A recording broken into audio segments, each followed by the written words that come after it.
and still be able to haul all his other trucks. We're making one of the longest frames we ever made. New, huge 4-link and incorporate the gooseneck hitch and Hornets be loud. we can top the line. This 57 Chevy Bel Air Pro Mod is pretty rare to see one with a diesel in it. Approximately 3,000 horsepower. It looks like it's been an accident. The hood of that thing, man, is rough. It had an exhaust leak out of the side right here. We were just getting made fun of in the pits. Just needs a little bit of TLC. Oh my gosh, bro! Freaking nice car. I'm Bill Carlton. I built my first truck when I was 16. And ever since, me and my guys have been out here creating with our hands. Building the biggest, lowest, baddest custom trucks and cars in the game. People don't come here for what they need. They come here for what they want. This is Texas Metal. You know, it gets a little intense around the shop, so we've had dogs around. You know, Timmy confiscated Blue, so, you know, I decided to take my daughter, Presley, off to the pound to go get a new shop dog. What's up, man? How you doing? Hey. What you think, Presley? He's good size, huh? Yeah. I think we ought to get him out, check him out. Yeah, me too. It's okay. He's a little skittish, but Yeah. it'll be all right. Yeah, I think he's a good shop dog, but I had my eye on one I want to take home too. You know, we got enough at home right now. I mean, there's always room for one more. It's okay though. I think we found our new shop dog. Yeah. Come on. Butch. Like Cleve or something. No, Butch. Cleve? Butch. Come on.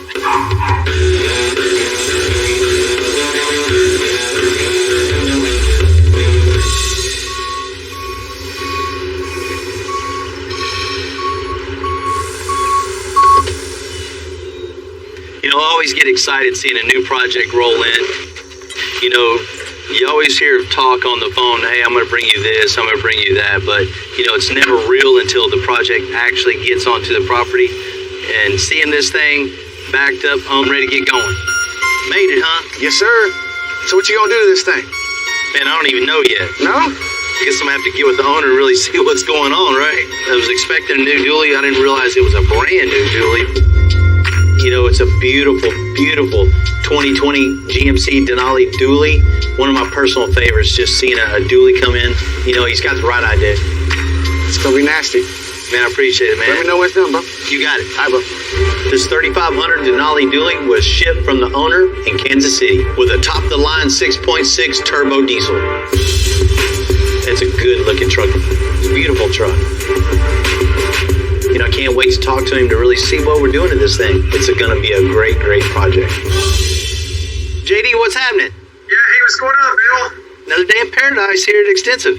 Oh, yeah, always. Man, we got a big white GMC dually outside with your name on it. What's your idea here? I'm thinking to lower this one. Set it on the ground. I love dualies. I've had one for years.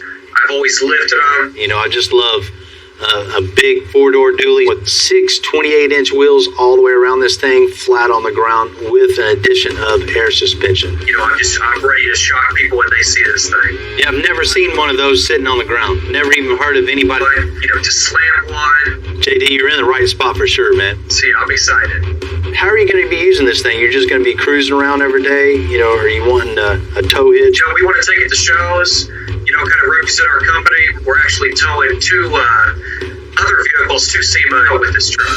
And that's gonna be quite the sight, seeing that thing coming down the road, pulling into Las Vegas. It's definitely gonna be a showstopper. Oh, absolutely, yes. So we need to incorporate a gooseneck hitch in to the framework and the suspension itself at the same time, so you can actually work this thing. Yes. Man, that's gonna be cool. That's gonna be cool. We'll be building new tubular control arms and a new huge 4-link for the back of this thing, and incorporating the gooseneck hitch in so you can tow whatever you want to on the back. Yeah, absolutely. You know, as far as like the exterior of the truck, what are your thoughts on that? You know, I was thinking leave it all white, get rid of all the black trim, the black mirrors, do a color match. That's the way the factory should have made these things. I want it to be loud. Now you're talking. This thing is already top of the line, everything in the interior, but we can definitely top the top of the line. This is going to be a sought after vehicle for people to look at SEMA show. When we pull it in on the lift, we know we're the first ones to cut up underneath this thing. That's a lot of work coming up, man, but we're going to make it happen for you. Yeah, hey, I appreciate it. You know, we always like to push the envelope. You know, everybody's waiting to see what the newest project's going to roll out. This is just going to show everybody what the latest and greatest is. We put a lot of dualies on the frame. We put a lot of dualies, close to the ground. But this thing is going to be completely flat body on the ground. Just putting a brand new dually on the ground is going to have 1,000 challenges. But I want to create something just, one of one. Something just totally unique that nobody's seen before and nobody's going to see again.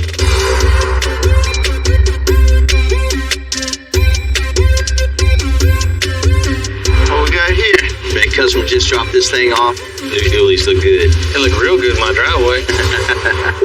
We're gonna put this one all the way on the ground. So we don't need this no more, huh? Yeah, probably not. So frame on the ground. Body on the ground. Man, I always love when we put these dualies on the floor. They just look good. They look really good. And not just that. Low. Oh no. He has a couple other show cars that he wants to tow with this. So hauling 2 cars needs a gooseneck hitch in this thing too. The only way to achieve that on this truck, you already know. Old frame's got to go completely out and build a new frame bumper to bumper. And just cut off all the factory suspension. So you just bare frame rails with nothing factory underneath this thing. And we just start fresh, building control arms, a 4-link suspension, and incorporating big airbags in place of the springs and the torsion bars that are on the front of this thing. So is that all we're doing, or is there more surprising? There's a couple more. We're going to upgrade the speakers inside this thing. But, we can definitely do better. Put some speakers outside this thing to really make it way louder and have the speakers actuate out and up so it just projects the sound even more. Low and loud. That's it. Sounds just like the infomercial, man. But wait, there's more. On the body, on the outside of the body, it has the black accents around. We're going to pull those things off, slick them down, paint them all body color to really make this thing look finished. You're adding a whole lot to the plate on this one. Let's get to it.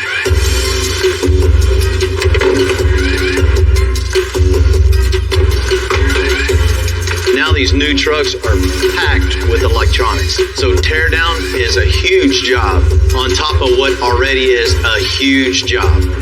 It's super, super important for John and Tim to keep track of everything and where it came from. Hey, what did this plug into? That yellow thing on that little cover. Huh? The bender? Did you say a column boot? It's a bunch of wiring that's going to have to be modified. We're going to take all the wiring harness off the frame and relocate that onto the new chassis. And if one of them don't work, you're going to have problems. Taking a car apart, that's the easy part.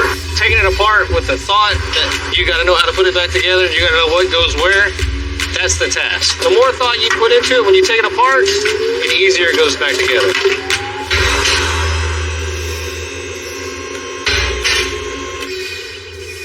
I would much rather work on an older car. You can eliminate that. Oh, I don't need that. I don't need this. New cars, you can't do that. For instance, one time, we were missing one little sensor on the back of a truck to work, such as AC, windows, radio. Everything on here runs something. If you don't make a full circuit of that, half the stuff won't work.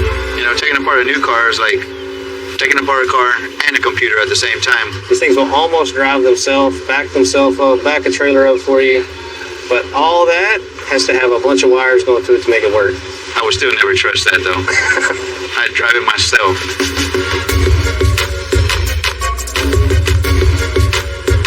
We're gonna put the truck on the rack. Start disconnecting the rest of the wiring on it. I I don't want to disconnect like an airbag and the battery be hooked up and then airbags start going off. We're putting a 28-inch wheel in there, and the wheel is going to come up right to the top of this. Everything that's on top of the fender well here and on top of that side all has to be relocated. Hey, Tim, how you want to do these brake lines? Let's just get it out of there first. And the old trucks, you had to worry about fuel, spark. That's about it. Where'd this go? Fuse? Box, the battery. Now, you don't plug this in, it ain't running right. You don't plug something else in, it throws a code, the truck goes in limp mode. We disconnected 857 things. 58. 858 things. We're about to finally lift this thing off the chassis. The motor's like 3 foot tall, 3 foot wide, with miles of just wiring, hoses, electrical, computers. We gotta fit all of that in a shoebox. You got your work cut out for you. We. Tim. There's only an I in Tim.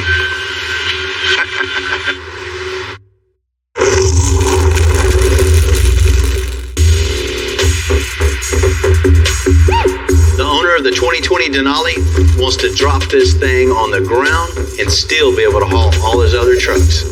So like every other custom frame we built, we're gonna make this to give him exactly what he wants.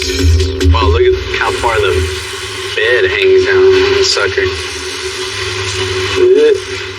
There's a reason you don't see too many of them all the way down. That's it. You know, the center of our axle is pretty much gonna be about right here. We're gonna cut all this completely out and make room for that brand new frame, the big airbags, and the big custom hitch. I think we'll probably make this chassis out of 3x5x4 rectangle tubing. So this thing is super, super strong. So it can haul the weight he's planning on hauling with this thing. Let's get that measurement, you know, the wheelbase. That is 142 3/4. And then from the wheelbase back to the back of the frame, 40 1/4. Man, this thing's gonna be long. Now that we have a sketch, I asked Tim to lay out this super long frame with my template. And then he can cut it out.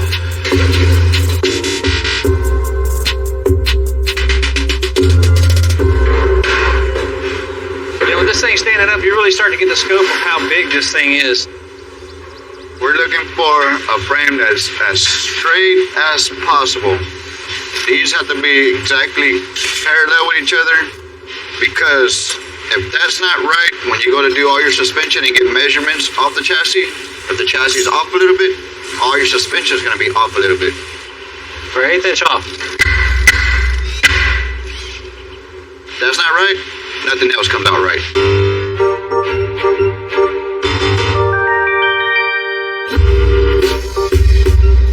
You know, I'm all about helping someone. So when the Diesel family asked to borrow the toter, I can't say no. What's up, fellas? What's up, Bill? How you doing, bro? What's happening, man? This thing help you out? Oh, yeah, big time, man. Let's get this thing backed up. Get it? We need you to look at. I see the way they're looking. They're definitely up to something. Yeah, we got a big surprise for Bill. I think he's gonna love it. You guys brought your Pro Mod? Man, what you want me to do with the Pro Mod? Man, we knew you were the only person we let touch this thing. Well, shoot, man, let's get it out. Let's see what you got going on. Let's do All it. right, let's do it. This thing's cool, man. It's a weird sound for a Pro Mod. It's definitely one of a kind, man. Right? This 57 Chevy Bel Air Pro Mod races in one of the fastest classes in drag racing. You know, it's pretty rare to see one running on a diesel engine like this one. Originally, this car was Doug Winters. He raced that car all over the country for years and won many championships with it. Yeah, we had the idea, was like, what would be the coolest thing ever?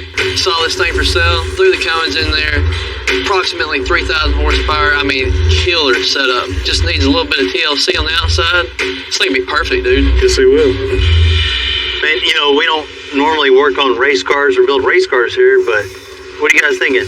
Well, you can tell we got quite a bit of body damage. And my thoughts were, get the engine in it, get it lined out, get it running good before we spend the money on making it look pretty in case we had an accident or something. It looks like it's already been an accident.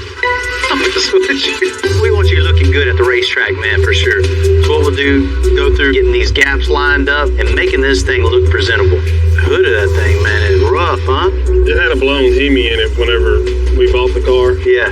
and that's why all that's cut out. In this case, I'll make an exception for a cow hood. This is the only time I'm going to make this exception. We don't have the room to not have that. That's the problem. Yeah, that's not an option. I think we need to update the wrap on it. I mean, it takes me back to the late 90s. It's like, dude. Man, it was cool back then. I mean, back then, yeah. So you want to change it up, make it your own, Make it our own. and bring it up to date. Yes, sir. Let's check out under the hood of this thing. Let's do it, man.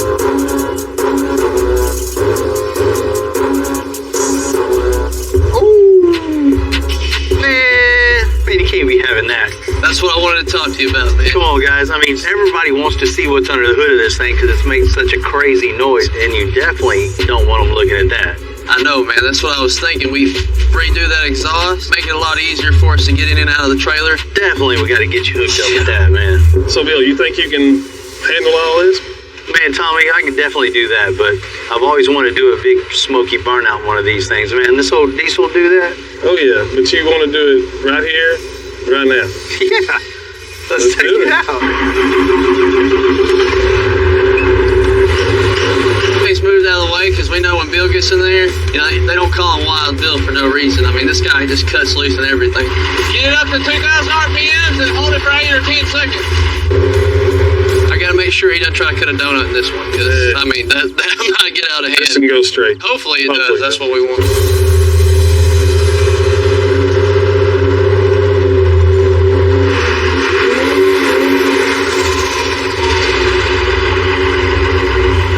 Hell yeah. Man, that thing's got some power, man. I know, man, right at 3,000 horsepower. That's crazy, I'm man. That telling you. diesel runs good. Did he get it? When we're all done with this thing, I get to drive it down the track now, right? Yeah, Yeah, man, why why not? We can let him make a pass or Man, I two. appreciate that. Well, you already know, man. We'll get you hooked up with this, man. Can't wait to see what you do with it. Can't Thank wait. you, bro.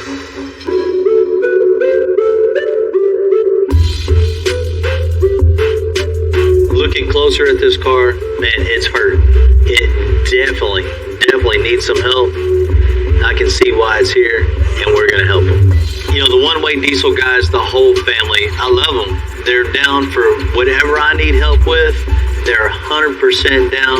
And of course, if they need some help with something, I'm 100% down. You know, I'm of expertise, but as metal work, welding, design work, that definitely is in our expertise. Now, what is this thing doing here? You don't see a Pro Mod too often in the shop, right? Not all I've ever. You definitely don't see one with the diesel in it. Yeah, I noticed down the side this thing's got black soot all the way down the side. Right. And it's just old and tired, and it needs our help. So I wanted it to look as good as it runs. Absolutely, man. As soon as you run this thing down the track, they come back to the pits, pull the front end off. People are going to want to know, hey, what's making all that black smoke? Let's see, man, this thing runs good. Sounds crazy. That's what they see first? They can't have that. We'll have Justin build a new exhaust system, something, you know, they can be proud of. Yeah, you see Pro Mods all day long. You see the one at the track that's a diesel, they're gonna want to come see Right. what was in it. Exactly. They can definitely be proud when they're in the pits with the front end off now instead of trying to stand in front of it and block it. You know, after we get the body all straight and smooth, we got to design something that's really, really unique, eye-catching, and it promotes our business. So what I want to do is peel off all the wrap and touch up all the bodywork, make this thing look really, really good, you know, nice and straight. And there's body pieces missing that we have to fabricate. I mean, you see the hood. Say that hood's been to a couple different motors. Yeah, the time putting a cow hood on something, you know, this is the exception. You gonna drive it? Hell yeah. You know, this is the first Pro Mod race car we worked on, and man, I love new challenges, and it keeps us fresh. To kick off this build, Justin's going to replace this old exhaust with something way, way cooler and works a lot better. First step is going to be to remove the downpipe. You can see it looks like it had an exhaust leak out of the side right here pretty bad, and the reason for that is because that flange wasn't able to mate to the back of the turbo like it should. And from that point, we're going to see what's the best way to cut this flange off, because we're going to have to reuse this outlet flange. And then from there, we're going to take our new pipe cuts that we have and basically build a 90-degree bend out of that. So with us adding the flex joints in there, it's going to allow this to pull flat against the back of the turbo and get a good seal.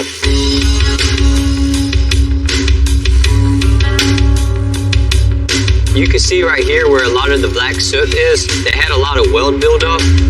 it was probably pretty difficult to make this weld, which was some of the problem. They tried to get in there with a grinder to get the clamp around it, but it wasn't enough to get a good seal. Plus, the amount of added heat that they put due to the weld caused the flange to warp because of how thin it is. So this table is a flat surface. So now that we have this flange 16th on each side, and that's one of the reasons why you were getting all that smoke blowing out of the side.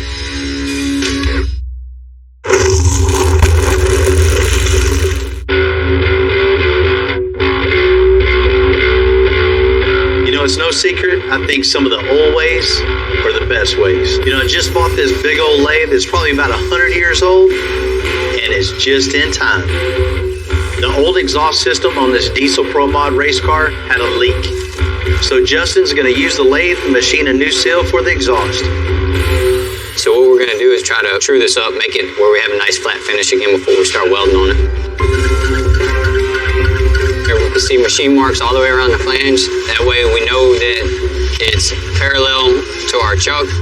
We know that our chuck is flat. Once we flip this flange, these two faces will be parallel with each other. Well, you can see the gap in it now. Things like a potato chip. So if I stop it, you'll probably see the two marks 180 out from each other. What we're looking for is a clean finish like we have here and 180 out. We want the same thing 360 degrees so that we know that we got a full flat surface. Now you can see the difference. We know that it's flat now.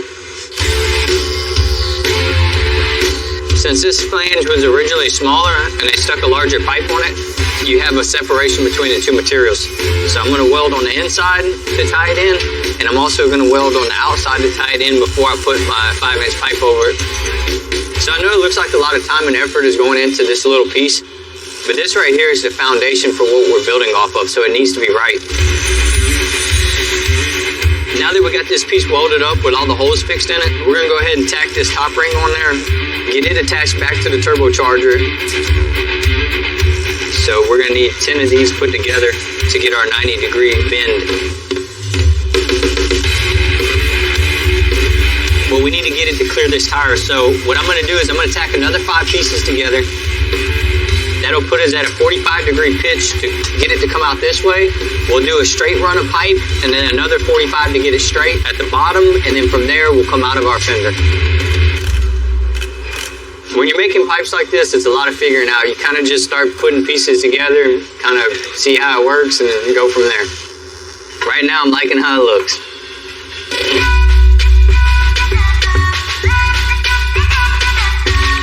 Dually, we're making one of the longest frames we ever made. So every quarter inch is really going to matter.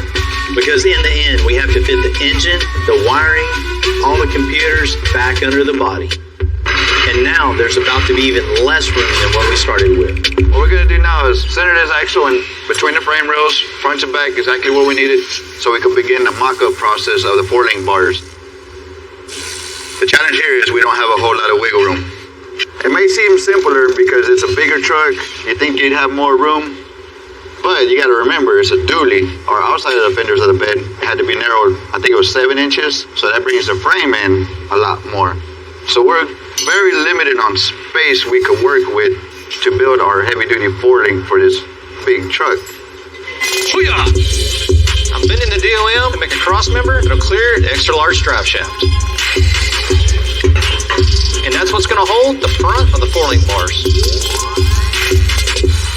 The truck's so long and it's going to carry so much weight, we wanted to make something kick back just to give it a little bit extra support and extra strength. So all that tube work is not only going to look good, but it's also going to function. Then we want to make sure nothing moves at all. It is pulling a spaceship, pulling a battleship, pulling whatever else. So I want to be able to tow the most they can tow. For this guy to be able to put a gooseneck trailer on it, go wherever he wants, whenever he wants, and tow all 3 cars.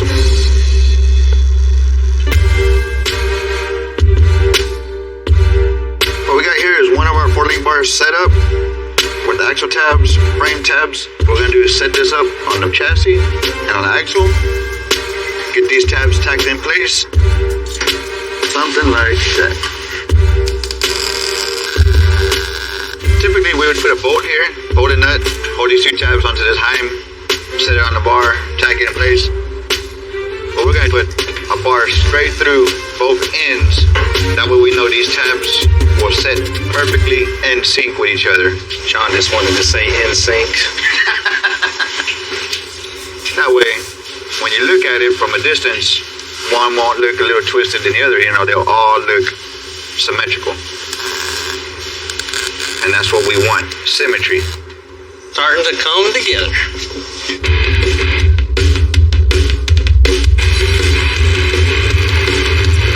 Now I have the rear end fastened to the frame with the full length.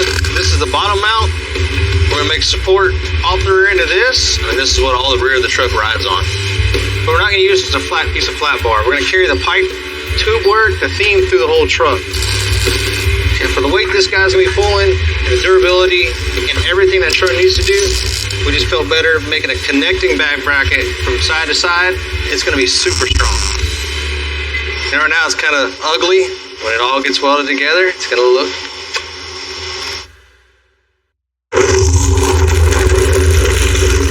What's up, buddy? So you're the new shop dog, huh? You can come hang out in the trim shop anytime you want, buddy. You usually know right away if a dog's a really good fit for the shop. And man, he's turned out to be one of the best shop dogs we've ever had. Come on. Ever since Cleve has came onto the shop property, he's kind of acted like he run the place in the nicest way possible. But of course, my kids love him too, so we'll see how long it takes before he's at home permanently. Happy to be out of that pound. You know, you can always buy a dog, but around here, we like to give a deserving dog a new chance.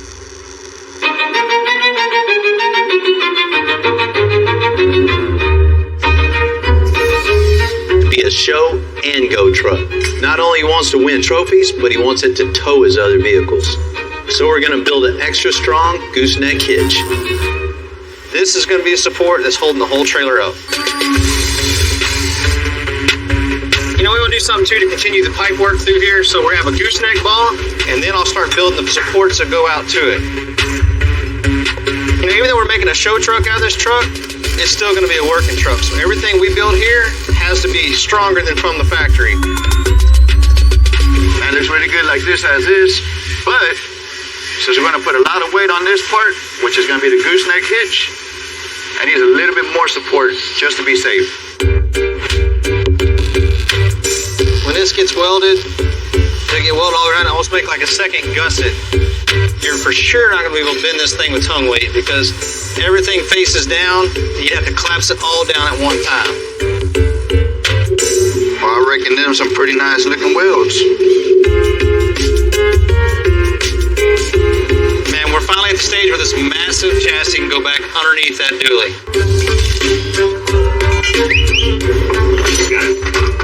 It looks cool knowing that all this started with just a flat rectangular tubing and a bunch of... Just set it down. Man, this right here looks very strong. Very rigid. It definitely ain't gonna budge. You and John did a fantastic job on this.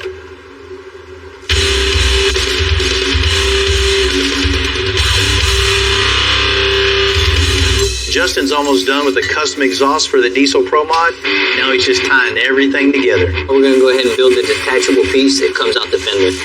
The purpose of this V-band assembly that we're going to run is while they're trying to load them up in the trailer, you got this big pipe sticking far out and it doesn't allow enough clearance. So with the V-band, it'll allow him to remove the exhaust off the side of the car before he loads it up so it's not sticking out the side. So instead of leaving this pipe whole where it's going to throw all the exhaust gases out on the side of the car and get all the black soot on it, what we're going to do is we're going to cut it up in here. And it's almost going to be like a teardrop shape by the time we get it finished cut. Then we'll go ahead and clean this up with a grinder for a little bit before I put it on the car.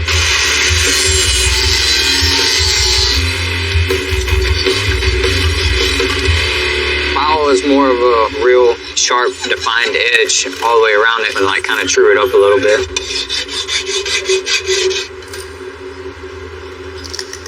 Now, not only does it look better, it'll perform the weight of the car on. It's going to come to about right here. They'll be able to reach into the fender, take this clamp loose, and remove this tip off before they load it in the trailer to make it easier for transport. before we can start on the bodywork on the Diesel Pro Mod, the old wrap has to go. So we gotta come in here, we gotta heat it up nice and evenly. Can't heat it up too much, it'll mess up the fiberglass, it'll warp it. As you heat it and you pull it, it'll start stretching. If you don't take your time, you can peel that fiberglass and it just creates a lot of body work for the guy. You never know what you're gonna find when you start pulling off some old wraps from the 80s, 90s. People did things a little different back then. Such as right here, there's a big massive hole no one would ever even know about. But if we ever got a race car in like this that didn't have the problems, the owner's not driving hard enough. They're not out there doing what it's made to do. It's not a trailer queen, it's a race car. Honestly, I just really take my time and make sure every little nook and cranny and crease has been peeled away and cleaned. I put up with those two all day, every day, so I definitely have to have patience. Needs to be cleaned up a little bit, and the guys can get on the spotty work here at the shop, and we'll come in, we'll put the new wrap on it, and we'll make it look real sharp.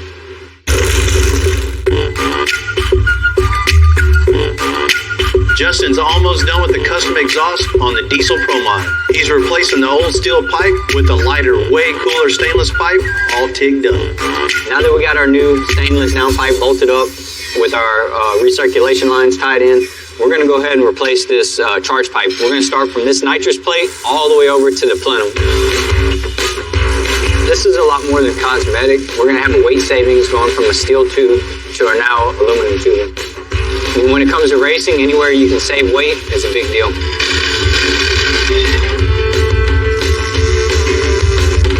So one of the key things with having a good weld is being comfortable while you're welding. That's why we come to the table. We're going to get a fresh pair of gloves, we're going to clean our wire, and then we're going to come back and drop some dimes. We're going to run the machine around 90 amps. One of the things with aluminum is that it's real thin and it absorbs the heat real fast. What we want to do is we're going to pulse with our foot pedal. So we're going to add some heat and back off some heat so that it has a cooling cycle in between so that we can add our wire, and that's how you get that dime effect versus a flat weld.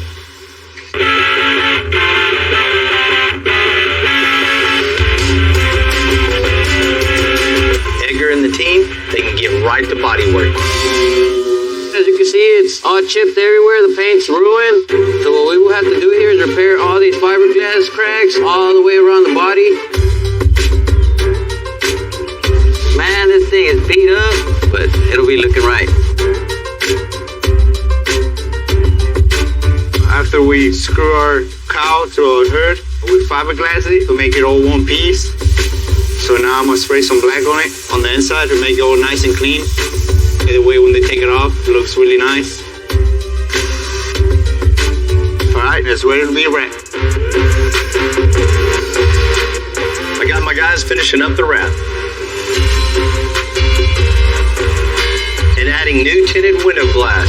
We'll have them looking pretty and going fast. And this Pro Mod will finally look as good as it runs.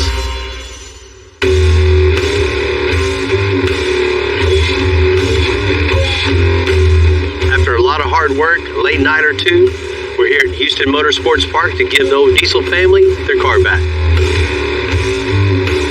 We are excited, man. Super, man. I cannot wait to see it.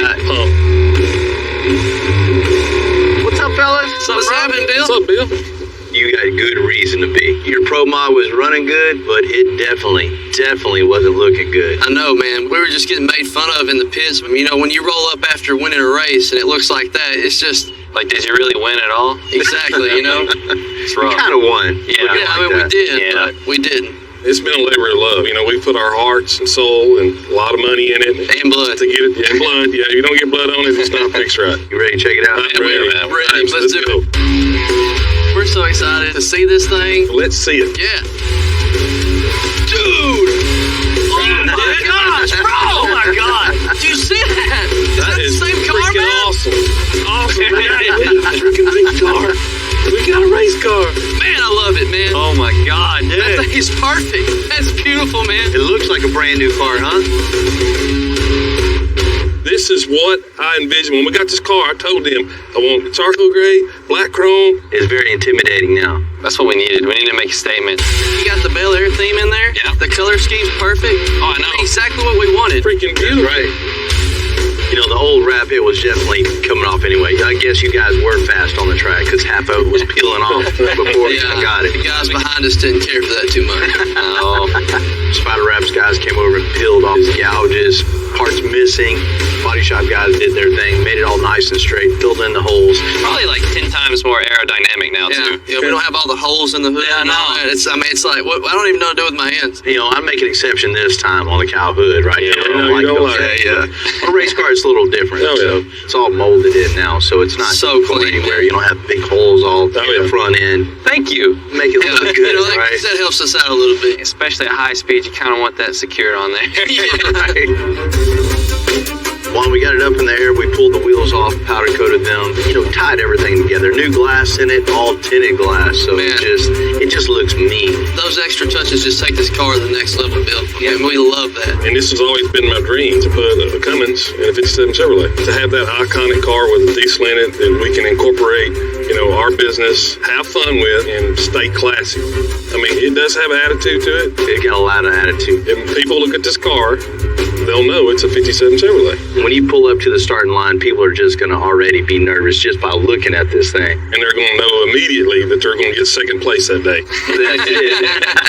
You know, this family's been working their butts off for quite some time, and I'm proud to say they have the full package now. Oh my gosh. Check it out, man. It's Wow, that's perfect. awesome. And you know, the aluminum's a lot lighter, so any way we can save, I mean, it's perfect. I mean, Justin is the man when it comes to something like this, and he got down on it. Those pie cuts and those welds are just beautiful. All stainless, 5-inch pipe. That's 15 inches of weld all the way around this, every pie cut. So there's 29 feet of weld. That's crazy, man. That took some time. Yeah. That's a ton of work, but you see the results. It's worth for it. sure. Definitely. For sure. And he's got, you know, a lot cleaner bends and radius, so, you know, the CFM from the turbo, it's going to flow way better. It's going to help us keep it nice and sealed and not have any boost leaks either. Yeah. While Justin was building everything, he put a V-clamp right at the end so you can take that rod off. It's brilliant. Definitely make life a Smart lot tripping easier. over it. Beautiful. That's definitely it's an art piece. It is. Yeah. It's It is. We can't thank you enough. I mean, you and the guys knocked this out of the park. Well, actually, you can thank me.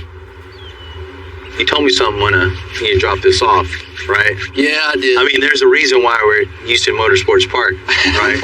I kind of put two and two together. Little drag stick, Yeah. strip right over here, you know. I did say you could drive it, man. All right, well, I'm ready. You ready? Your car ready? She's always ready. Yes, sir.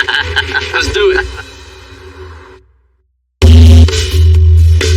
You know, a lot of people have been asking, where's Mr. Blue Dog? Man, he hit the dog. He's got his own bed, his own bedroom, his own toys. He's like a kid that came from nothing, graduated college, and now he's the CEO of his own company. Right, little buddy. Blue comes to shop every once in a while now just to hang out. I'll bring him up here a couple of days, maybe a couple times a month, let him hang out. But for the most part, he hangs out by the pool on the swing out back. And when I get home, he just wants to hang out and cuddle. You know, it's just like anything. They say that if you do what you love, you never work a day in your life. Well, same with a dog. If you have room at your house, you'll never have a bad day at your house. Here over the last 5 or 6 years, it seems like when a shop dog does show up, he'll get attached to somebody. If you adopt these guys instead of shopping, they didn't ask to get put in the pound. They don't ask to get overbred like that. If you can adopt one of these guys, man, your life will be so much better and they're full of joy.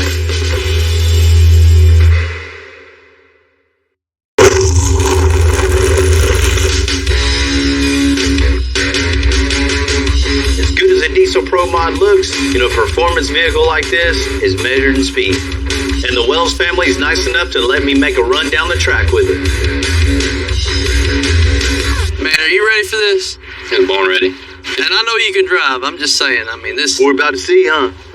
That's what I'm worried about. I was actually expecting him to be really just kind of scary. Did everybody explain to him this car goes straight? He's not supposed to do donuts, right? Don't be all mad when time's quicker than yours. Oh, okay. All right. Let's check this thing out. You know, getting behind the wheel of a Pro Mod isn't just turning the key and hitting the gas. I mean, there's a lot of things that go in with that. We're going to put it in first gear. You want to see about 900 degrees before you floor it. Then we're going to start creeping up in the throttle. And once I see about 10, you can mat it. Boom! And then once we see the trees start dropping, as the last light comes on, go ahead and let off the brake. Typically, you're perfect. Go when you're ready.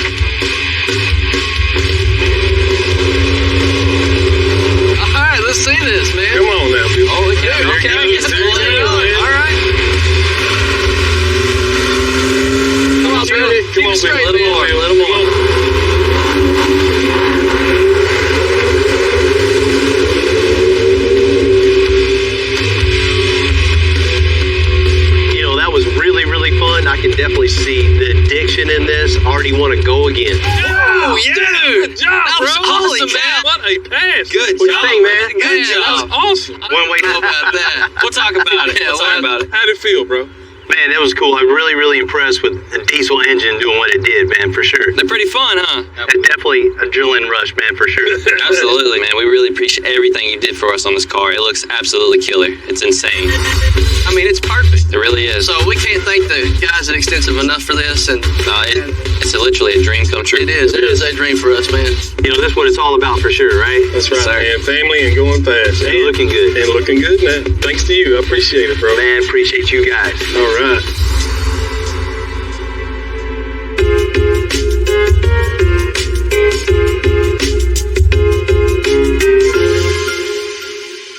Look what I got, Timmy.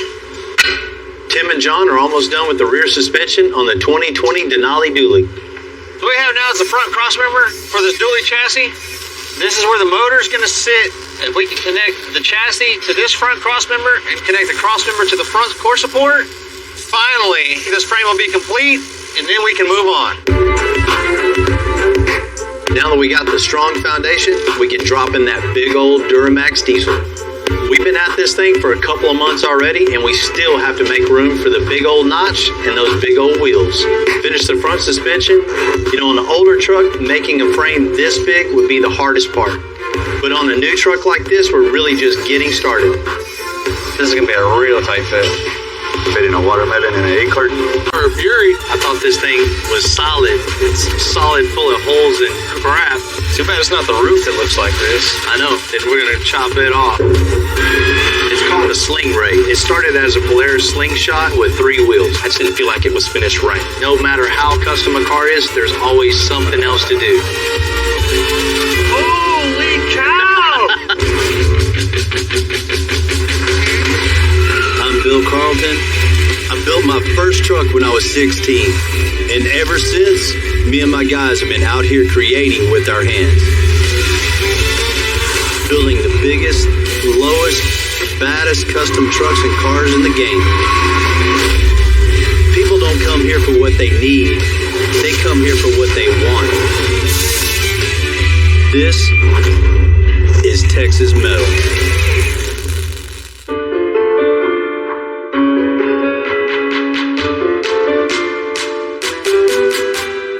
You might have noticed we had this 64 Lincoln sitting in the lot for quite some time. 4 or 5 years, I don't really know how many.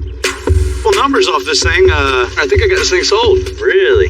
Yeah. I've been wanting to hear that for quite a while. It's one of those things. I bought it for a build and it just never happened. So it never left. Man, I was beginning to think this thing was going to be here forever. Well, it might not be going too far. I think our buyer is gonna want us to build it. Oh, yeah? Yeah. It don't get any better than that, right? Make a little money on the sale and then make a little money on the customization. That is for sure. These are always cool cars, man. I mean, the 64 Lincoln is just, it's iconic. Been itching to do some stuff to one of these for quite a while. There's so much you can do to these things. I mean, this thing's 20 feet long, and it's almost 20 feet wide. 20 feet of Fury, but it's more of a boat than it is a car. You're right. Maybe put some propellers on the back or something, take it around the lake. Hey, before you get too far, man, let's make sure you get this thing sold. I'm not making any promises, but I'm 100% going to sell this car today. I like that confidence, man. Let's see what you got. Let's do it. Somebody just walking around Sunny Drive, these old cars might not look like much. You know, I wouldn't keep them all around if I didn't see the potential of what they could be.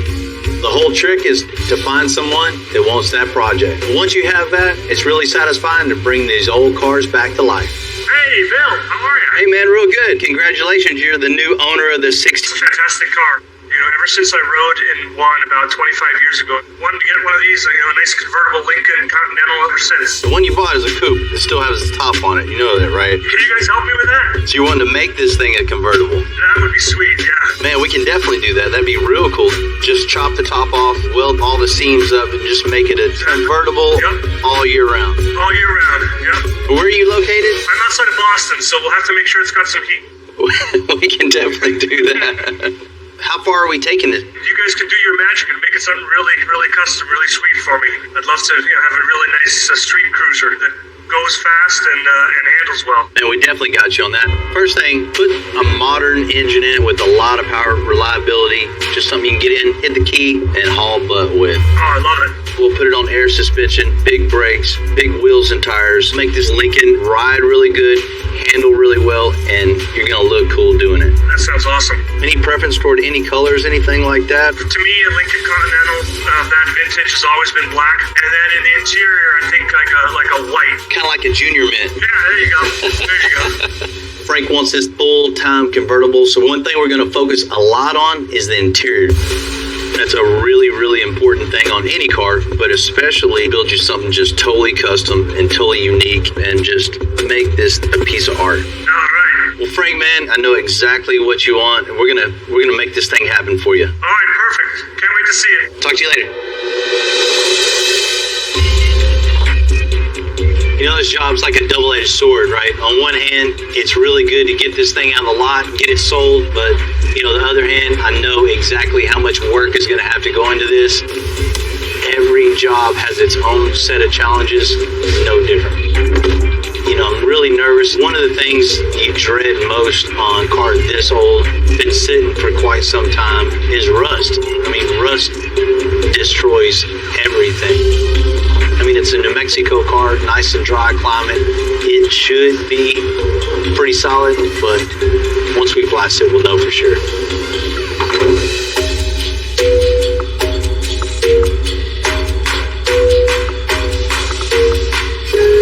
Max, there's a ton of Lincolns, ton of them been done. What are we gonna do that's gonna be different? It's not what we're doing, it's what aren't we doing? You know, I definitely got a couple concerns on this thing. First, you see the rust going through on the hood and trunk lid, right? That's definitely not gonna bust. Looks pretty solid, but we won't know until we get it blasted. You know, the next thing, engine out of this thing is gonna have brand new power plant. Yeah. We want that Cody in here. Put the Ford engine with the Ford body. Very cool. You know, keep it all legit. As far as the interior, everything completely out. We're gonna start fresh on that. We really want to focus on the interior too, because there's not going to be a top on it. Where is the top going? The top's going in the scrap bin. We're just totally roastering, cutting the roof completely off this thing, taking all the glass out and capping the doors and the deck lid. 100% no top all the time. That's awesome. You know, we got to make this thing low to the ground. Get this thing on air suspension, get it all the way on the ground, freshen everything up. 24x8s in the front, 24x10s in the back, new brakes, all joints, everything. Start 100% fresh. Tell me we're going black. You know, I totally agree with Frank. This car just needs to be black. Not just a normal black, not just a deep black. We're going to give it something that wakes it up a little bit. It's going to be cool. You know, the chrome just really makes this car. I mean, we definitely need to keep this on it. I think it's mostly here. Yeah, I think it's all here. Re-chrome the bumpers, grille. Man, it really stand out against that black. Awesome. First things first is getting some totally stripped. We'll get some people. We'll get started. I'm going to go get a bunch of parts. Ready? Ready? We'll take the trunk off and the lid off. I'll go get John, take all the interior out. Hey, we got the trunk out. So far, I'm pleasantly surprised. It didn't look as bad as I thought. When John gets the carpet out, this will be a telltale sign to see how the floor looks in this thing. One of the challenges with these old cars is everything's stripped out, everything's rusted, nothing really wants to come apart. So a lot of times you just got to turn the bolts into liquid. Just stuck to the floor.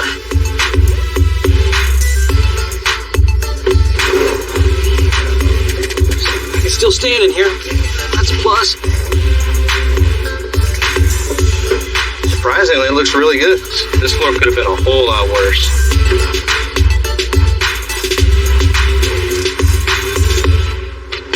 Man, we're gonna take all the 1964 on this car. We're gonna make everything modern, make everything handle better, drive better, stop better. So to do that, we need a clean slate. We're gonna take all this old stuff, get it out of here. So now we get it blasted, it's gonna be a fresh new start. We won't have to deal with 60 years of dirt, grease, grime. We can weld right to it, and we know it's ready to go. Now go up. Up. Go down. Yeah, 5 minutes. Yeah. Whew. It was a lot of dirty work, but we finally got this thing all stripped down. The next big surprise is going to be when it comes back from blast.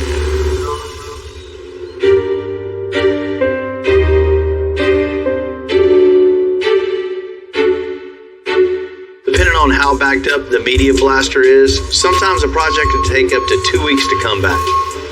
But other times, like in this case, it's the next day.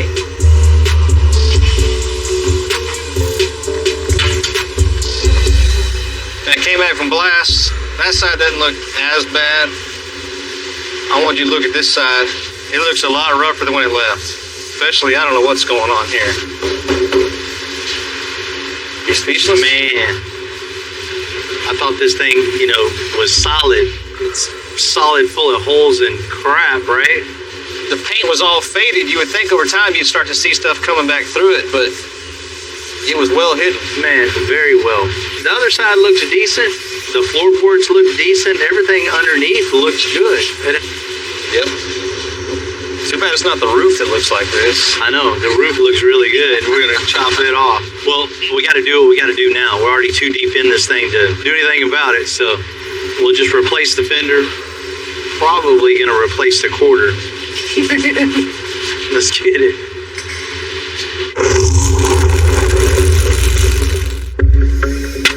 You always hate it when a car comes back from media blast and it's in worse shape from what you thought. The 1964 Lincoln is a lot worse.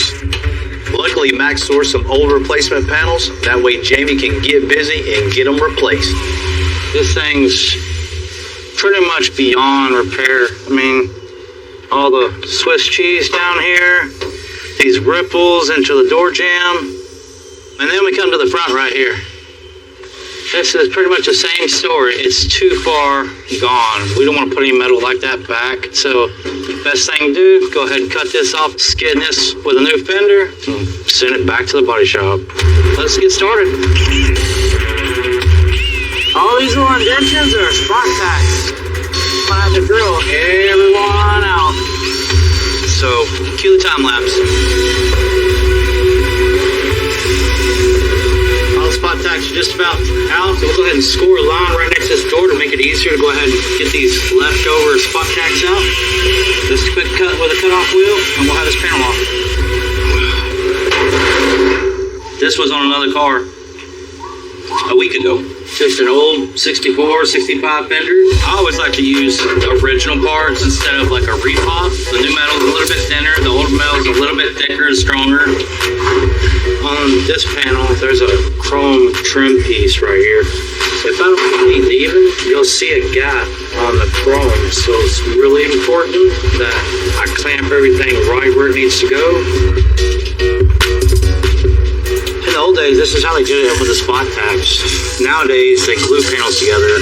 I mean, I don't know. I've seen glue come apart, so you'll never catch me using a glue gun. It's always going to be a welder. Okay, that one's in. Everything looks good. Go ahead and move on to the back now.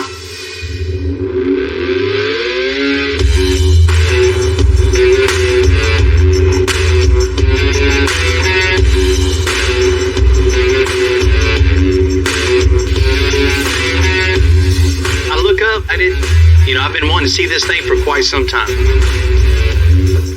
It's called a sling ray. It rolled into SEMA a couple years ago. And man, people haven't stopped talking about it since.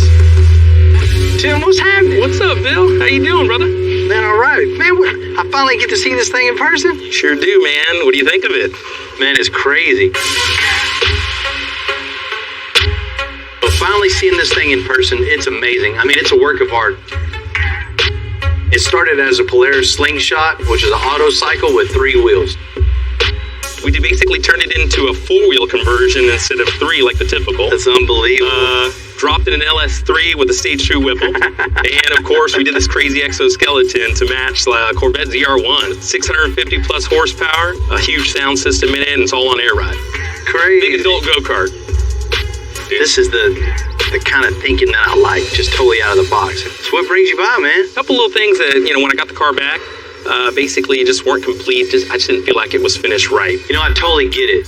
No matter how cool, how custom a car is, there's always something else to do. The engine bay over there, there's a lot where you can see the wiring and everything else, that we needed like some kind of like sheet metal or something, that cool cover plate. Yeah, I see. Yeah. Big void right here. You can build a sheet metal panel, give it some bead rolling, make it look really nice. And the filter, man, yeah. It definitely needs something else on there for sure. Started on the filter. I can always tell who the haters are because that's the first thing they talk about every time they look at this car. Everything else in this car is completely custom, so I think that should be too. I might just have to test drive this thing, personally, and just make sure the suspension is right, the engine's performing right, just make sure everything's right for you. Of course, man, whatever you got to do. Look out for you. Oh, I know you're looking out for me. I'm sure you want to take it for a spin to get that, get the feel for those compartments. Yeah, I just got to make sure, Oh yeah, I totally get it, man. Of course, take it for a spin. Looking at this, it's just a tease. Man, I've been seeing this thing on the internet. I didn't think I'd see it in person. Come on, man, let's go check it out. When you see a car like this, a vehicle like this, you gotta get behind the wheel and just feel it. This thing is great to drive. Handles good, rides good. It's got unbelievable amount of power. That's exactly what you want, driving something like this. I can totally understand the obsession of getting this thing 100% right and 100% finished. Everywhere you go, it draws a huge crowd. Everybody wants to talk to you about it. What I'm to ask is, how come this isn't finished right here? When we're done with this, there's not going to be a reason for that guy to say one word. So what are we doing to this thing? Everything has been done to this thing, which is everything. Yeah.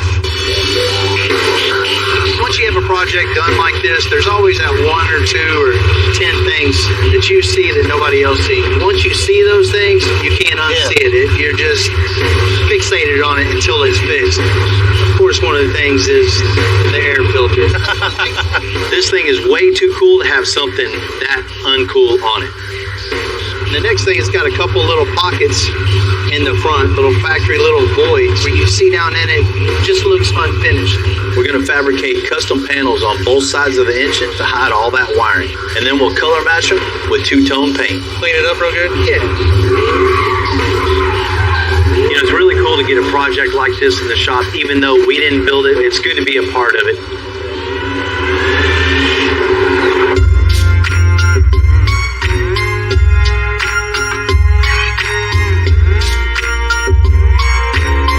Without saying, because you can see right into the engine. The look of the covers are fine, so to go over with the overall flow of the Stingray.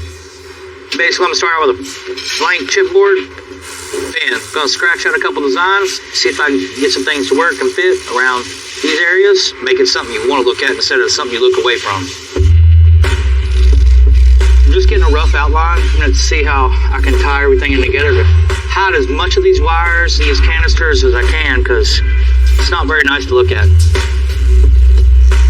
It's time consuming, but it's definitely necessary. See how much better it ties in already? That's already looking a lot better.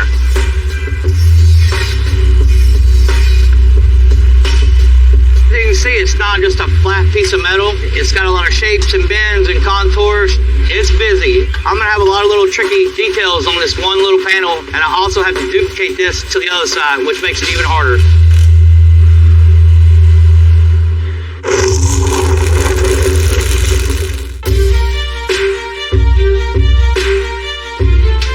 For most car guys, the Stingray is almost a perfect build. But even then, there's always one more thing. So right now, Jamie's making some custom panels to hide all that wiring. So now I got all my pieces right here, taking the tape off, kind of just breaking them down into flat panels, try to space put them wherever. Once I do that, go ahead and cut it out, and then I'll start shaping it. So rather than making another template for the other side, go ahead and make my template out of the copies that I just cut out. It'll just be mirrored, flipped. That'll be my other side.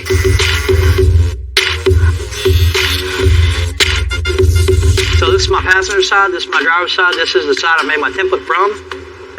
So I'm gonna take my template, mark both panels out at once so they're exactly the same. I put the same bins, the same roll, everything in it at the same time. All right, let's cross fingers. Take your time to do this. You can't just rush this. This has to be planned out. One wrong bend and you might as well throw the panel away. You can look at it right now and see that everything's exactly the same contour, but my bend right here connects right to my bend right there. This first one, now just a couple more left to go.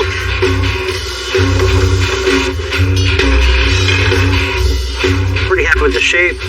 I'm ready to tack everything up.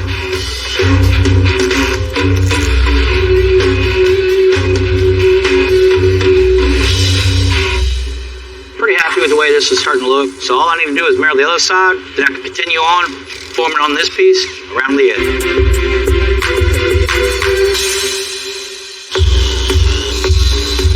We made real progress on the suspension for the 64 Lincoln. We tied the two links directly into the existing unibody. How's your chain link look? Parallel or what? Looks pretty close right here. We're buttoning up the bag mounts, and then we're moving on to turning this into a roadster. Go ahead and tack it on the corner, just like you did on the other side. You know, being here at Extensive working on these Lincolns, it's always cool to be able to put these parts on and see it all come together. And once it drives out and you see it sitting on the ground, it's pretty awesome. Before you just go chopping a top off, it's critical to reinforce the body first. This whole Lincoln is a unibody car, so that means there's no frame underneath this thing. The body itself is super rigid and doesn't need a frame, but we just can't cut the roof off or the whole car just bend in half, right? So what we need to do is cut 2 inches out of here and put in 2x4 box tubing in it. So this thing is really, really, really rigid. Let's get it, man. Once you get on that side and just kind of replicate what I'm doing on this side, we'll knock it out real quick. Straight as you can, right on the outside of the line, because it's going to be a lot easier to put the tubing in and out with it not being right on it. But you don't want to get too far out, because that's the bigger gap we have to weld up, and that just takes more time. Once that's out of the way, we can see what's under and see how much farther to go. That's good right there. From underneath, it's one piece of metal that just curves around into the floor. So I raised it up to get a better angle with the cutting wheel. That'll be way easier than doing it from inside the car. Yeah. Like a glove, pretty much what we have now is a frame for this thing. That tubing is going to hold the majority of the flex and weight of this car. It was a pain, but we got it done.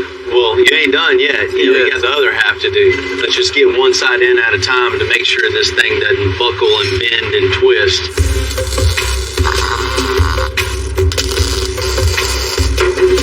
Bill finished getting these tacked in. I'm going to go ahead and weld them out. These welds are going to take a while. You don't want to stay in one spot too long and have it heat up and distort the metal, so you got to jump around and make sure it's done right. Got this piece without a roof, the door frames will lose their structural integrity. So I made a support to put the strength and rigidity back into it. Everything looks good. You got everything welded in nice and solid. It's a lot of welding, huh? Oh, yeah. Now I got this for the pillar. That's going to keep everything nice and strong to make sure these doors shut the same way as before when we had the top on it. All right. Man, you're doing a great job. Thanks, man. Because the Lincoln's not going to have a roof, the interior is going to be that much more visible. With that in mind, John and Brian are getting after making one-off door panels. Oh, what you got there? Man, I come with breakfast tacos and dreams. Okay. So, my idea, instead of just a pleated panel, wood pleats. I'm gonna take this board and cut it down to be about 3/8 of an inch thick, and basically cut the pleats into the wood. I see. Do a pearl white on top of this so the grain really pops out on it. We carry that throughout the vehicle. That'll look really cool. I know, that's why I was kind of like, got it. That's what we're gonna do. But first, taco.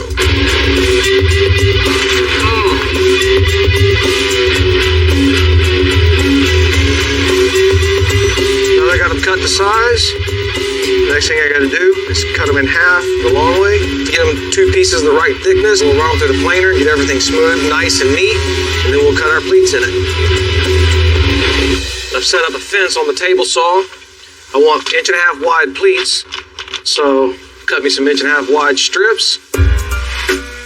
Follow the fence, make the first cut, then I'll stack one in, make another cut, another cut, another cut. Each time I put one of those in there, it moves me 1.5 inches over, gives my spacing evenly all the way across the board, so we get all these things cut and we'll be looking good.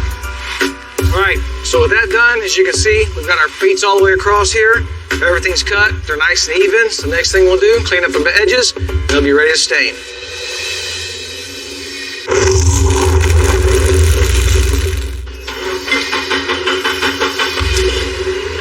Hey, All right, let's go. We're adding a lot of power to the 64 Lincoln with the brand new Coyote 5.0. 435 horsepower Fury. down. Like it's supposed to be there.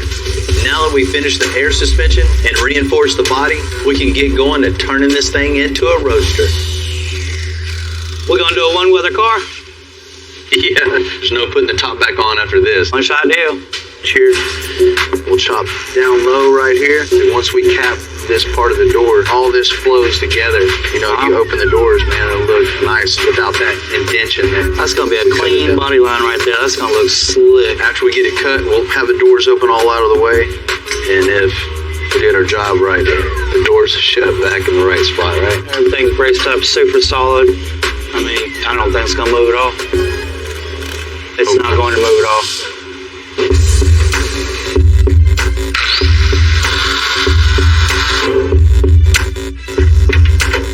I'm about to cut this piece out right here. It's gonna be below our doors jammed, so it's just gonna fade right on in. You'll never see it.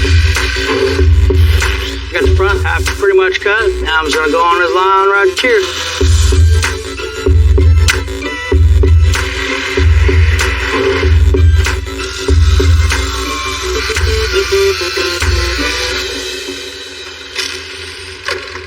That's it. Got it? She's loose. 3 feet. Oh, yeah. Got a little splinter.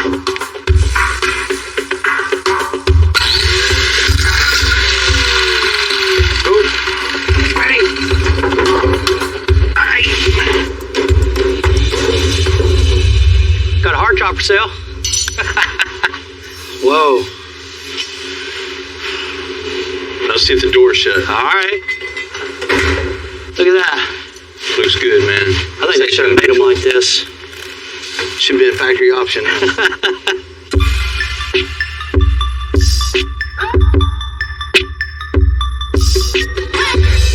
The custom filler panels for the sling ray, they're all welded out. Now it's time to add some colors.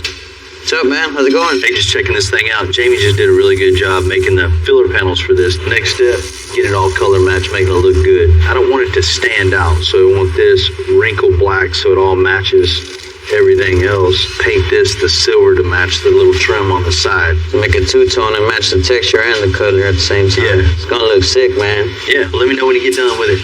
All right, man.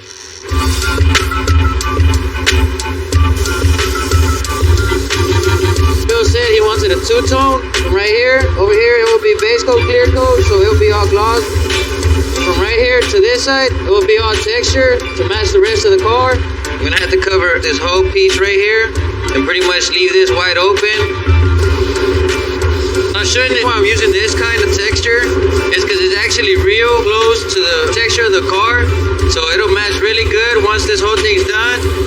It's gonna look real nice.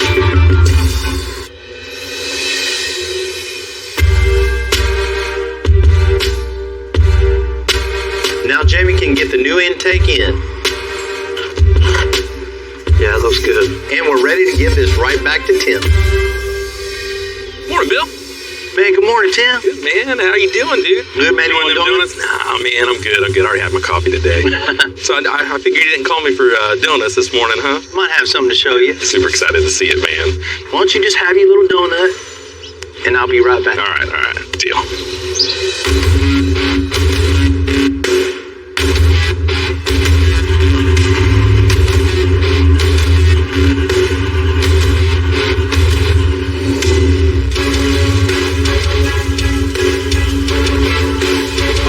Oh, man! This thing looks sick. As soon as Bill pulled out, first thing I could look at was the engine compartment. Those new custom panels and that air intake looks awesome. I couldn't ask for anything better. Absolutely love it. Man, dude, looks amazing, man. I love it. You know, Tim, when you came in, it looked unfinished to you. I mean, there was just a couple of little issues here and there that you can't unsee once it's in your brain. You got to address it. Oh, right? Definitely, man. So that's what we did. Got it in the shop. Jamie got busy pounding some metal out, forming those panels for you. Man, he comes through. Yeah. Always. Looks so good. I actually was only expecting some flat sheet metal panels, you know, maybe some bead roll on it, but they actually contoured the metal parts to where it actually looks like it's part of the car. It looks so cool. After he hammered those out, shipped them over to the body shop. You know, they do what they do. Made these things super slick, two-tone paint, and added a texture on the inside, so it looks like a part you would get from the dealership. Dude, it does. It totally wraps up this engine bay, though, for sure. Well, that and the intake.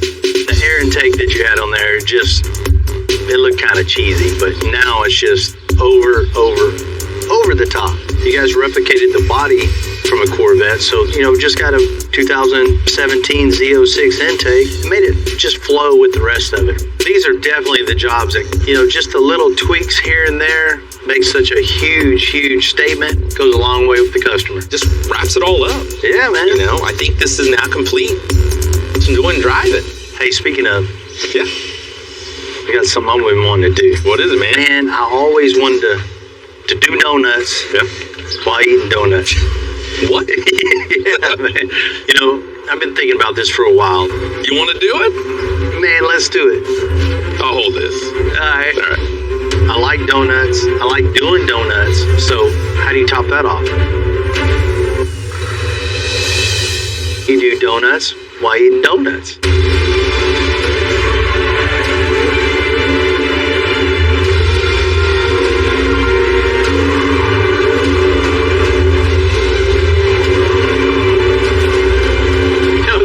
Great day. Got a donut hanging out of my mouth, rubber flying, smoke everywhere, Tim screaming. Doesn't get better than that.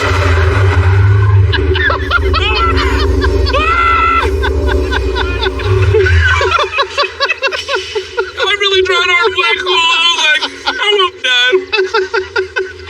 Wow, man, that was wild. You're crazy. Did I wake you up a little bit? Just a little bit, man. Good idea.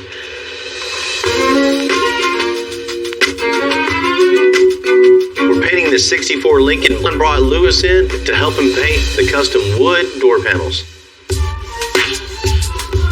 So what we've got here is oak, and it's a very grainy species of wood. So we're going to take the wire brush, and we're actually going to rip out all of the softwood to expose the true character of this species. You can start to see the difference on how the character of the grain is actually accented in the piece. All right, we got them all done. Now we just need to take them over to the paint booth, get some paint mixed up, and put some paint on them. Our base coat, you know, it's a brighter white. So what I've done is I've taken that base coat and added some of the pearl powders to it to get really close to the color of the vinyl that we're going to be using in the Lincoln. All right, so we got everything sprayed. We're going to let it dry. It looks really good. You can tell the wire brushing really helped to accent that grain. It's going to look sick, dude.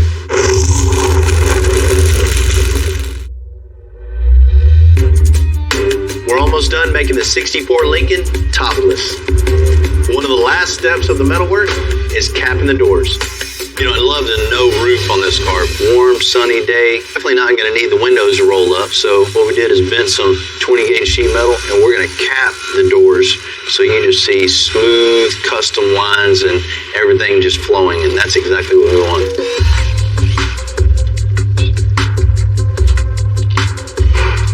Same spot. Right there. We put these bars across here. That way we know without having to get back and look at it that everything is 100% true straight. This is straight up against this tubing. It is perfectly parallel with that over there. You know, the way we do something like this is leave the panel that we made all in one piece. That way, when we're tacking everything in, everything is 100% straight. Once you get it tacked in, all you need to do is go back and make a cut where the door opening is going to be, and then you fine-tune the little edges, and before you know it, you got a cool custom cap for a 64 Lincoln. Look good. Sweet. The dash on the 64 Lincoln was in really rough shape. But John and Brian, they have no choice but to make it work. Well, as you can see, this dash looks terrible. So we checked a couple of places, and no one on the interwebs has one. So that just meant we fixed the one we got. Just gonna take a little bit of fiberglass putty, or get it packed into here. We'll get it all body worked out. Now, if that's done, the next thing we're going to do is start working on the defrost vent panel. We're going to mold in a speaker grill into that so we can put our speakers back in the factory location. We'll cut out a piece of wood. We'll just trace out our template. Once that's shaped out, a little bit of trim here to modify this factory panel so it'll fit in properly. Next thing to do, get it taped up, put it on the panel, get it body worked in. All right. Got everything worked out on the dashboard. Looking good. Body worked out. Looks nice. The next thing we gotta do is wrap it. All right, so I got this nice white vinyl. Lay it up here, trace it all out, get our patterns done, and then sit down and sew it together. In order for this to lay out properly, we want to make sure we take the time to keep this nice and flat. If we get any wrinkles in it now, when we sew it together, it will be sewing a wrinkle into it. Off to the side. Now what we'll do, get these things sewn together. When I was growing up, I always wanted custom cars. I knew I couldn't afford it, so I had to figure out how to do it myself. I ended up sitting behind a sewing machine. But it's just kind of a natural progression. When you get into doing interiors, you kind of expand what you do, and the sewing actually helps you out. You can build anything you want, because no matter what, you'll be able to cover it. I got a nightmare. Would look like a nightmare. How long is this thing? About 11 feet. This is not going to be fun. It's just so much material. You sure this thing fits? I have a little bit of faith in my process.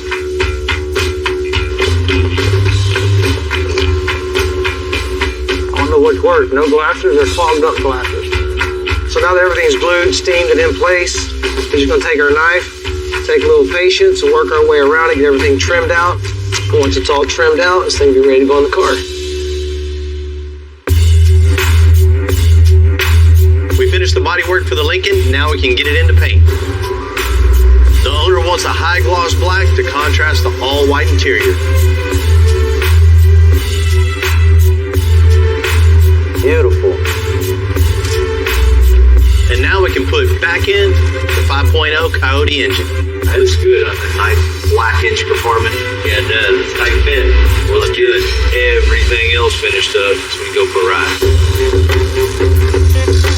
We're adding some custom 22-inch wheels and tires, dash, door panels, and seats. And we even re-chromed the original chrome. Man, it's crazy to think this thing sat in our lot for years. And now it looks brand new again. I've been in the industry for 15 years now. I've had the skills and the knowledge over the years, but just we've never had the workplace to be able to pull it off. But here, it's a whole nother world. John was actually one of my instructors years ago. As an instructor, he knew exactly how to build you out as a person to turn you into a fabricator. It's really, really cool to have that kind of friendship/instructor going on, and it still carries on to this day.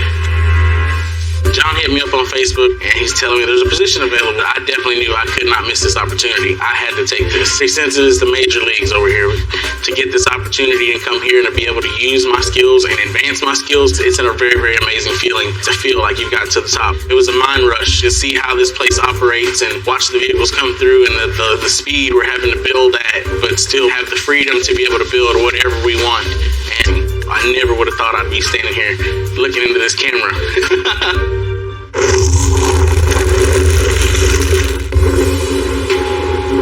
Old Lincoln's finally done. It's pretty funny. Frank's on his way to check out his one-weather car, and it's cold and rainy. Been a staple in the parking lot for quite some time. From a diamond in the rough to a full polished show car. Always knew his car was going to get finished one day. Hey there, I'm here for a Lincoln. Frank, what's happening? Hey, Billy, Val, how are you guys? It's a great day to pick up a one weather car, huh? Yeah, it is. It is. I brought my rain jacket. I'm all set. You guys ready for me? Yeah. Yeah? I purchased that car years ago with intentions to eventually build it myself, but, you know, I've been kind of busy over the last few years, you know what I mean? Man, I'm finally glad we're able to take it in, get it finished up. We built you something really special, man, really cool. I am ready to see it. Let's go see check this it out. car. Let's go see it. All right. Yeah, man, I'm really excited to see this car. It's going to be fantastic. Check this out. Holy cow! Woo! That is...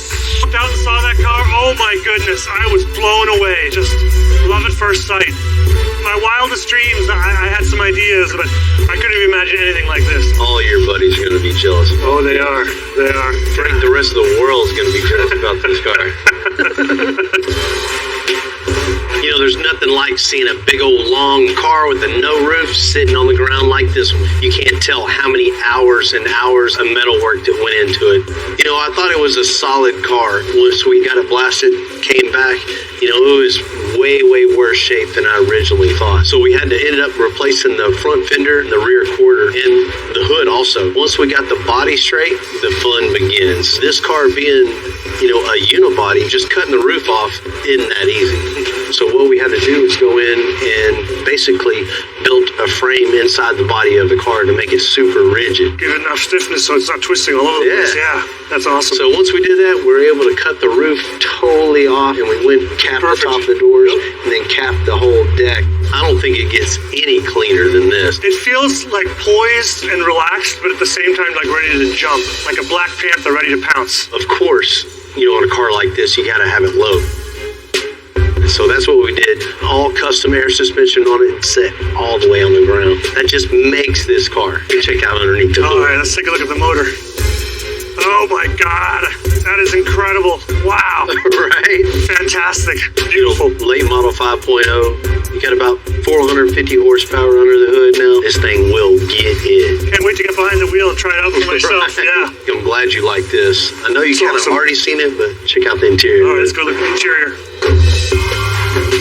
That is awesome. This is one of the most important aspects of the car itself. When, you know, there's no roof, that's one of the first things you come up and look at. You know, John and the guys, I mean, look. They did an amazing job. It's incredible. And you can see it looks really, really clean. They put wood in all the door panels, wood accents all throughout, and then painted it all white. So it looks like something that would have came in this car back in the 60s. Yep. The interior of this car is incredible. The white finishes with the piping on the seats, the white washed wood, it's just clean and perfect. Blew me out of the water. You not only met my expectations, you so far exceeded them, I can hardly find the words to describe. Each and every person in the shop helped out with this project. You know, I can't thank them enough. Woo! That is awesome. This car looks amazing now. Bill, this is so cool. I love it. This is amazing. Thank you so much. Fantastic. You're very well truck, but it's definitely not a fun truck. We're going to rip every bit of this totally out and just start over. We're going to bring this thing into the 21st century. Great Coyote. Should be putting a little over 7 after the tuning. It's a big old motor in a small little place, man. The side-by-side is great to get out and just have a good time with the family. It's time for an upgrade. I want to build an all-tube buggy. If this isn't a ground-up build, I don't know what it is. Oh, look at my girl. Look at my girl. I'm Bill Carlton. I built my first truck when I was 16. And ever since, me and my guys have been out here creating with our hands. Building the biggest, lowest, baddest custom trucks and cars in the game. People don't come here for what they need. They come here for what they want. This is Texas Metal.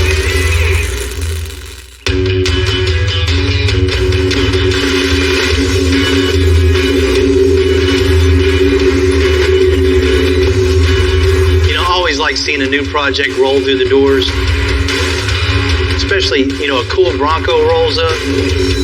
but popping out of the driver's seat. The beast has landed. Bill is Ted Nugent. Are these the greatest trucks in the world? They are, man. I'm a big fan of the Broncos for Original sure. Bronco, it's an icon, man. And I've been Broncoing my whole life. I got my first one in 1970. I got a 66. I got a 73. I got a big Bill Strop fire-breathing 90. I've always had Broncos. I love my Broncos. But this one I've probably had for 30 years. My beloved 1974 Ford Bronco. This is my baby. What you guys do here are miracles of wrench dreams, and I can't wait for you to turn my beast into my dream. What are you doing with this? Well, I want it to always be an old Bronco. You know, the look, the history, the icon. I want it to be tough, dependable, highway and Baja. And I know you can do it. I've seen what you've done. Absolutely. Probably a lot more horsepower, a lot more torque. I got something in mind for that. I bet you got something in mind for horsepower and torque. Bottom line is I want performance and fun. I want... Or has been all his life. He's had these things since these things were new. So he knows all about the Broncos and he knows exactly what he wants. So power. Performance. Reliability is a given. Number one. So underneath this thing, we're just gonna rip everything out and I just think start so. fresh. Drive line and drive shafts, heavy duty stuff. Everything 100%, just bulletproof. Yep. Well, I need a Baja capable suspension as if I was going to go race in an off-road race, which I did for about a dozen years. What are you working with under here? I know you pivot as I do on the heart of the beast. And here we have the heart of the beast. It's a beautiful 360 stroker that really performs well and delivers close to what I'm dreaming of. Popping the hood on this thing, you see the engine that's in it. It's all right, but this is for Ted Nugent. It's got to have a lot of power. I think the best thing to do with this is just rip all this out. Every bit of wiring, the engine, the trans, and just start fresh. Bill Strop would be proud. This is going to be fun. I know black trucks are cool as hell, but I've seen some of yours. Deep, dark bronze, copper, and all the accessories keep them black. How am I doing? I'm just a guitar player. That sounds pretty good. That sounds real good. The bronze look on this thing with black accents. That's my Freedom Eagle. This is my Freedom Eagle. I know this might not be preferable to some custom truck designers, but when you're all done, put my Eagle back on. All right, you got it. So what do you got on the interior of this thing? Well, you know, you and I share a dream on the exterior, and I'm sure we share that dream on the interior. The stock Bronco seats are awesome. The speakers are too big. The roll cage, you're going to have to extensifize for me. But I want you to recommend stuff every step of the way, because your trucks are the best I've ever seen. Well, I already know what to do. We're going to rip every bit of this totally out and just start over. New gauges, new steering wheel, new everything. Something just comfortable. I've had so much fun working on my trucks all these years, and I know these guys at Extensive, they love their work. This is their dream job, and this is my dream project. We have a dream, and we share it. Bring my beast to life, Bill. You got it.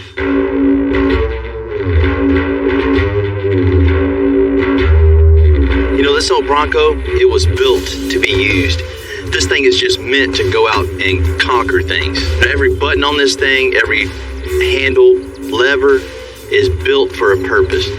You know, just looking over this thing, seeing all the modifications, time is over. There's so many things we can build at the shop that just going to bring this thing into the 21st century and make something really, really, really cool for Ted. Before we start cutting up this Bronco, I really need to take it on a spin and really see what old Ted's working with.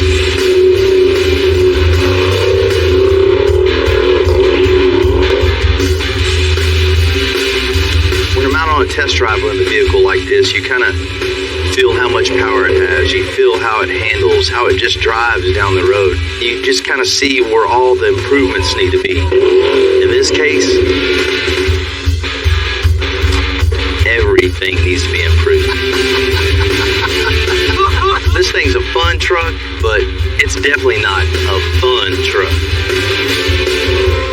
It was good in the past, but now it isn't cutting it. As you can see, didn't take much to get this thing stuck. We're gonna get it unstuck, get it back to the shop so we can cut this thing up.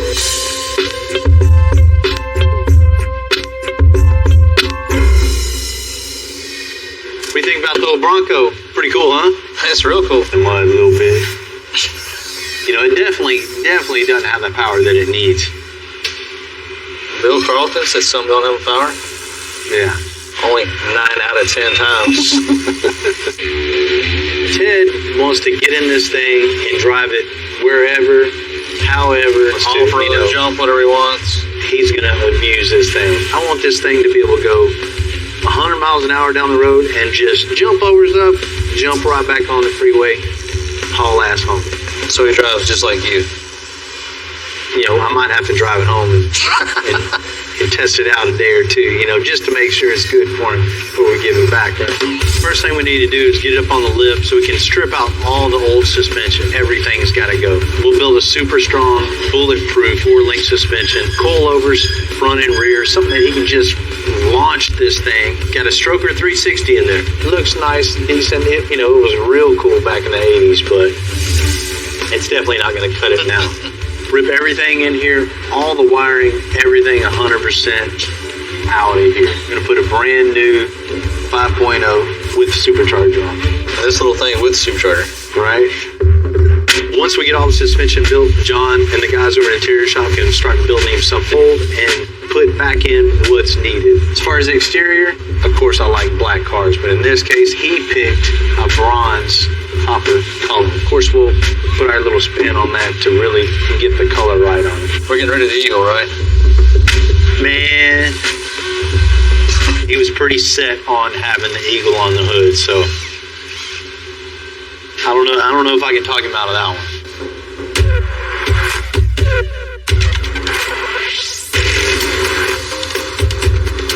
Ted's definitely made updates to this Bronco over the years. But we're going to tear all that out. The old suspension, drive shafts, shocks, you name it. So we can start all over again.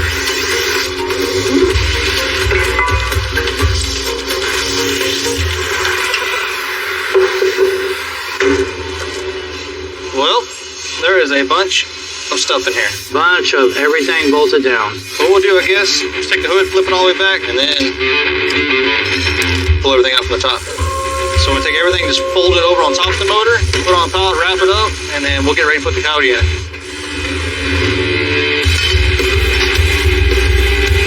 Jamie, watch your fingers, listen. All right, back up. Let me see that, Bravo. Let the truck down some, just a little bit.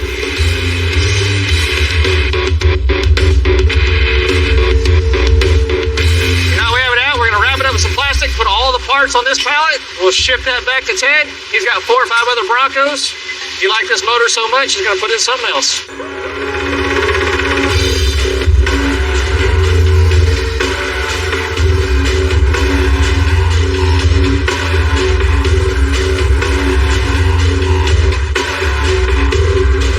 Yeah, buddy. Look what I got for you today. Great Coyote, a little supercharger on top. Should be putting a little over 7 after the tuning. This thing's gonna be a huge improvement to what we pulled out of that thing. This is gonna be 100% American flag waving rock and roll.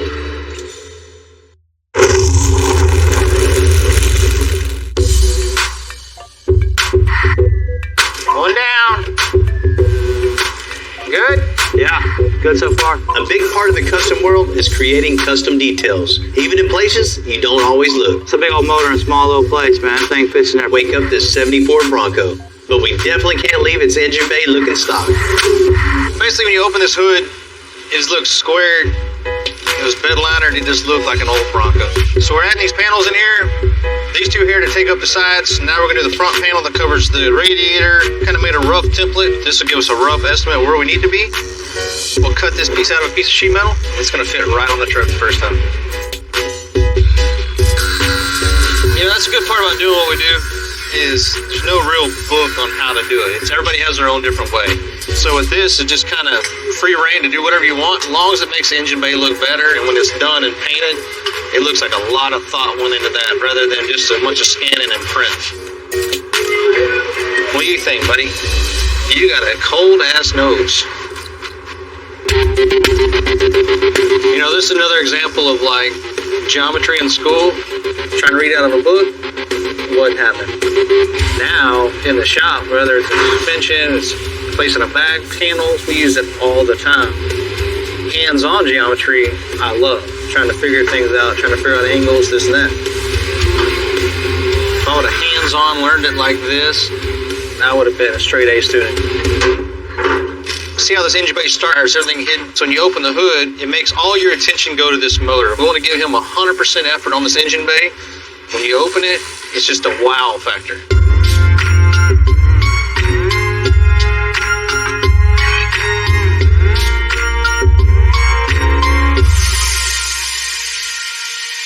God! Help us grab his top off. Ted's Bronco just isn't for show. So I have Tim and John building a custom lift that's going to give this Bronco a ton of travel and going to ride super smooth. So in the back of this Bronco, we're doing a triangulated 4-link instead of just your traditional parallel 4-link with a panhard bar. And what we got is our lower arms starting out wide, coming in towards the frame, and the upper arms starting narrow and go wide towards the frame. And that's what keeps the rear end centered underneath this truck.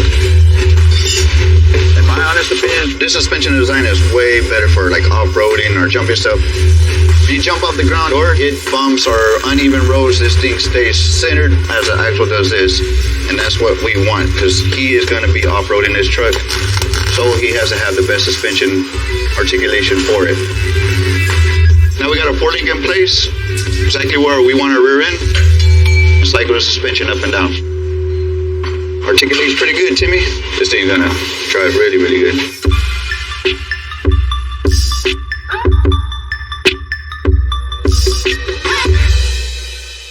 So when this Bronco came in, it was originally leaf spring, where the leaf spring held the Bronco up. I need room for the coilover to go to here, up, and as you can see, we're gonna run into the body. So I'm gonna come in here where they've already notched it back for their shock. I'm gonna cut the body out of the way, and then we'll have room to mount the coilover however we want, to mount it properly without having to go around the body. This is the notch on the bottom. So we're gonna continue this line back, flush with the back. I'm gonna cut this, and this will eventually move out to here, and we'll skin the middle back in.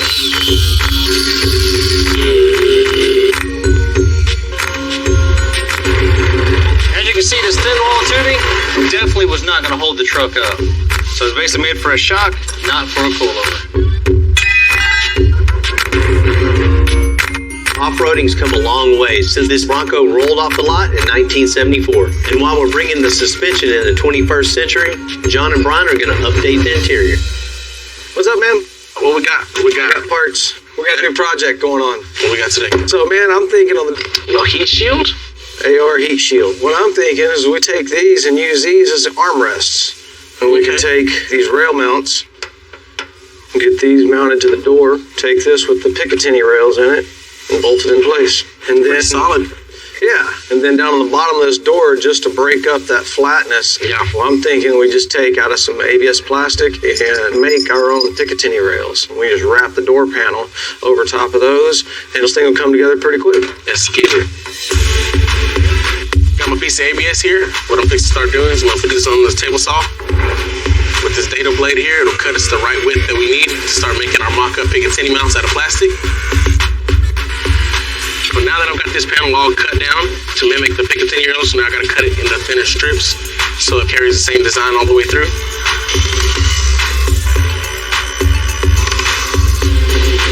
Now that these are all cut, you notice these are square versus these are beveled over. And then we'll run them back through so we can bevel the edges to make it mimic perfect.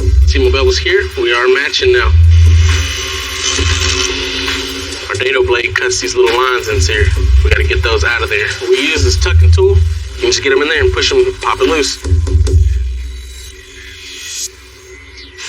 These things are going to see where we want to put that at. We got everything cut, modified, ready to go. Get it marked out so we can get the holes drilled in. And then we'll take these rails here that Brian just finished up and get these on the bottom of the door. Get everything locked into place. Once it's all locked in, this panel will be ready to wrap and get it on the truck.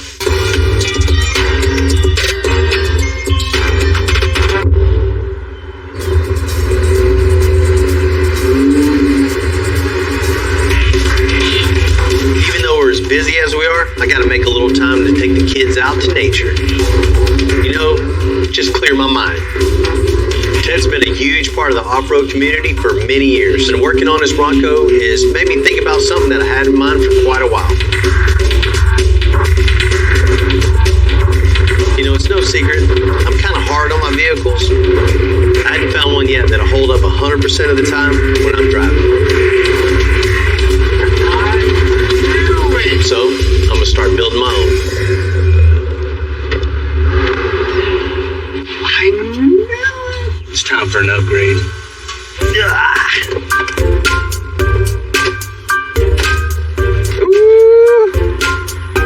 That was fun. Yeah. Are you gonna build one of these? Maybe. It crawls over stuff, but I know we can build something way, way bigger and better. So does Mom know you want to go on one of these? She don't need to know everything.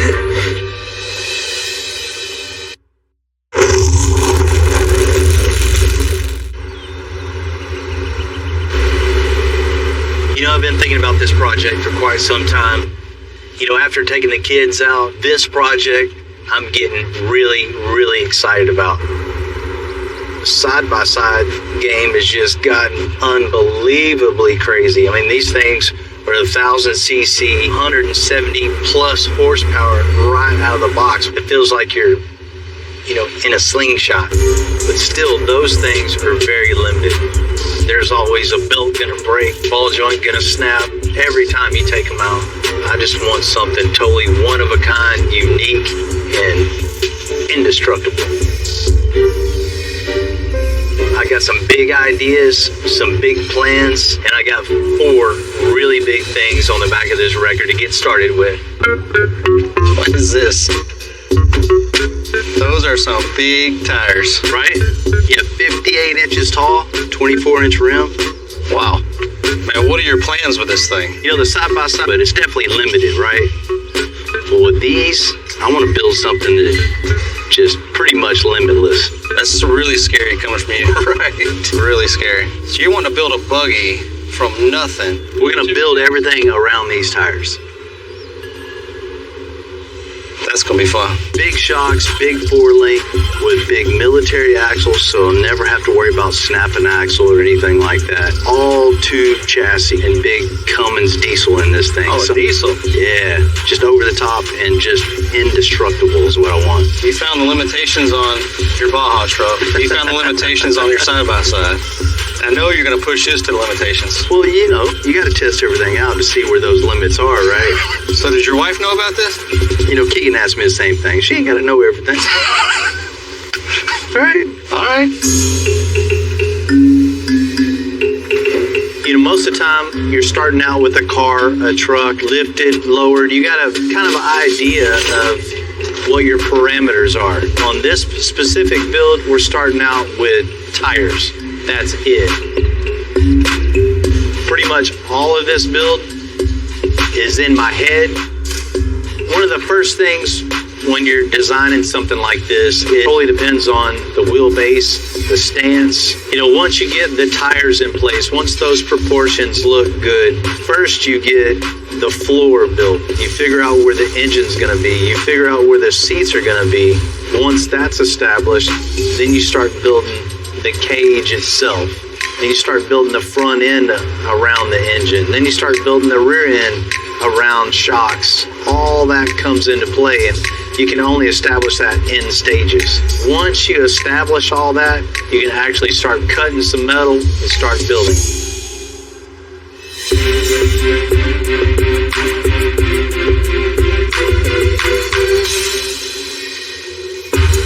We finished the custom 4-links on the Bronco. Now John and Tim are going to make rear shock towers.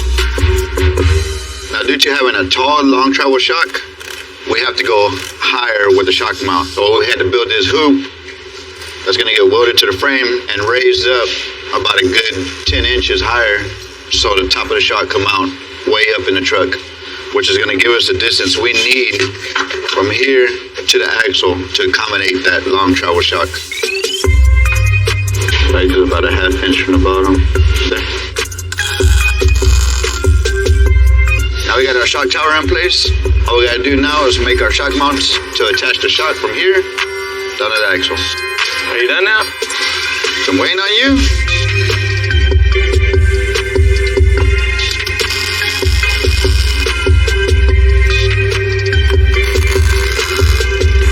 Now I got the shock in place, set up at right height.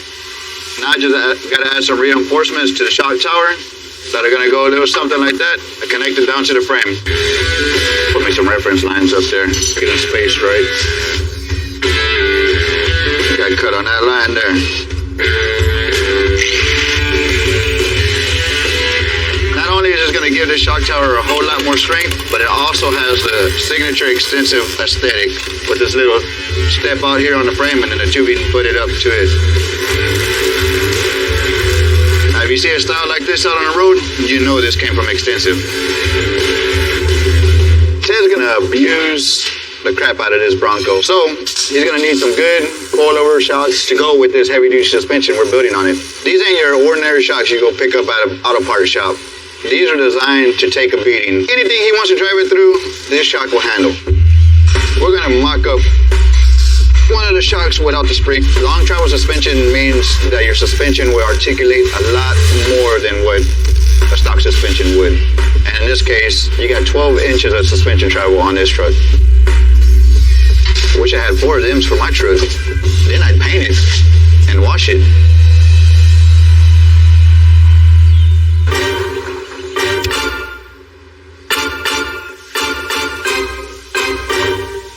Nice.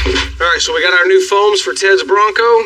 These have been modified a little bit. They've got these bolsters made into them to help hold him in the seat a little better. What we're gonna do here is we're gonna take our foams. We're gonna start drawing out our patterns on this so we can get it all figured out and get everything to size. That way we can take that and transfer that from our foam into our material. Then we'll have something to sew together.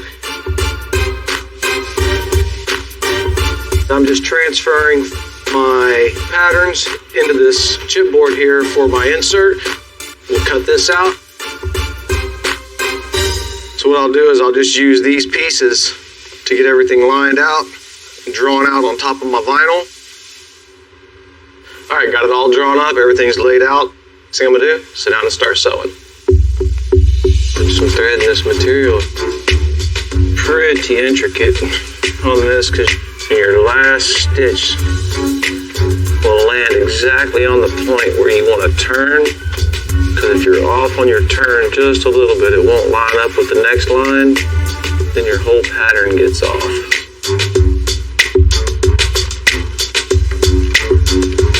That's done. Now all we gotta do is cut it out. All right, that's one piece of one part to the mini parts we have to make, so I gotta get started on this. We'll get everything transferred on the rest and get them all cut out and start sewing them together.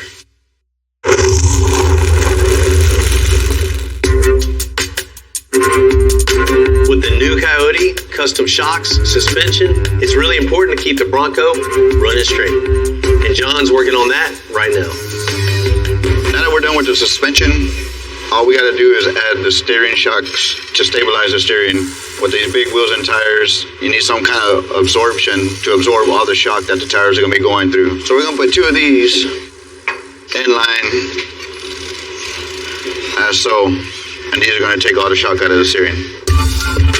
So I got my mounts cut out, and these are gonna be placed here, centered with the differential.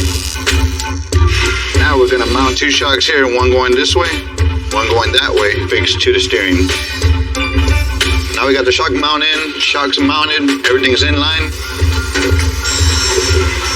Now all we gotta do is make the last final 2 tabs on each end. We're gonna bolt these up to the end of the shock, 21 3/4. That's what we want.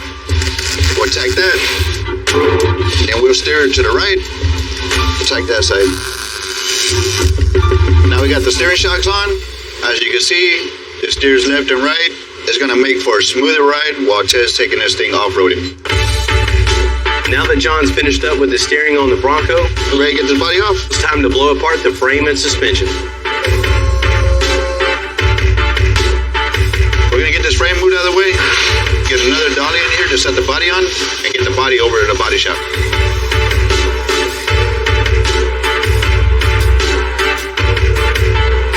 Now that we got the chassis chassis out from underneath the body. We got the shocks off out of the way. It's time to finish welding everything out since everything's just tacked in place for now. Get that all welded out, get the engine off, and then this will get sent off powder coat.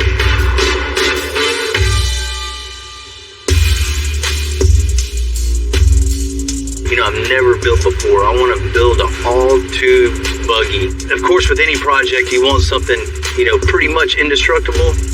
You got to start out with some indestructible parts. So I'm going to meet up with a friend of mine, Charlie. He's got some military trucks in his property, so we're going to dig around, see what we can come up with to really get this project started. What up, Charlie? What's going on, Bill? Man, I need your help. You know, I want to build a buggy, just something I can take anywhere and do anything with, just something totally indestructible. And I know you got those military trucks back there. What better axles to use than those big old deuce and a half? I got them hid back there in the bushes. It's growed up pretty good, but we're going to have to get past the guard donkey. You got a guard donkey? I carry carrots, so they don't bite you. Me and Bill go way back. We've been friends for about 25 years. They called me. I had a tow truck at the time. I went out there and he had a truck, the airbag blowed out of it. Man, you really do have a donkey. Got it up on the truck, got it hauled to the shop and dropped off without any damage to it. We've been friends ever since. Here's a carrot. You're going to have to become his friend before the day is up. Come here, buddy. I got a donkey because the donkey is loud. You can pet him, it's barking all the time, but when you hear my donkey hollering, you know somebody's in the yard. Man, he don't look too bad, Charlie. So all you need to do is bring some carrots and I can have whatever I want, huh? Yeah. Cool, where are these axles at? Back here in the back. Charlie, you got crap everywhere. I got a hoarding disorder. Yeah. That's a totally different show. This place, I've been here about 20 years. I collect a little bit of everything. I got boats, jet skis, front end loaders, fuel tank, Volkswagens, Jeeps. What are you gonna do with this? Thinking about making a restaurant out of it one day. Well, you know, I might make a hunting cabin. The houseboat, I was gonna take it out to my place on the lake, but the community rules didn't like the idea of me bringing it up there and making a cabin out of it, so that's as far as it's gotten. Well, here she is. That's exactly what I need, Charlie. What, he's 2.5 tons? Yes, sir. You got a tree growing through this thing. How long has this been back here? Well, we count the rings on that tree. He'd tell you how long it's been sitting there. Well, this is it, man. You know, I can't haul this thing. No, I'll get the loader and drag it out. Man, I know you're going to give me a good deal on these things. I'll figure out something for you to trade out on. You might have to get some carrots from a donkey. All right.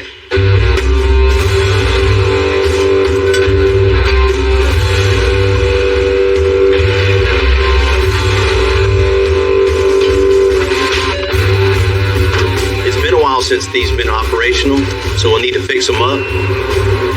But these axles are exactly what I need for my buggy. If this isn't a ground up build, I don't know what it is.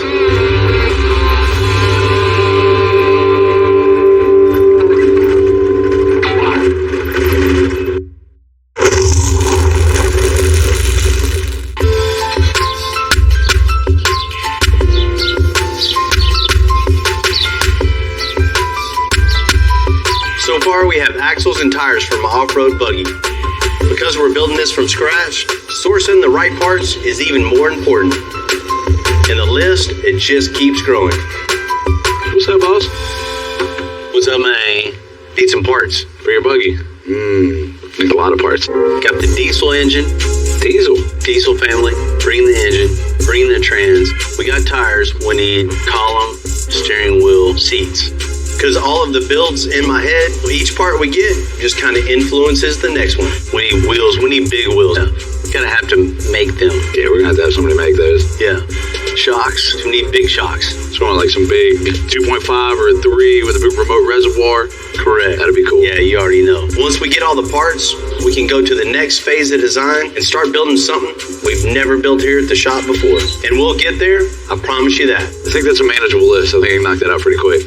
With this being a personal build and us being as busy as we are, it's going to be slow and steady. You know, I finally want something that will hold up to my driving. That's a tall order, but right, that's what we got to do then. That's what we're doing. Right on. I'm with it. We're doing it. It's going to be awesome.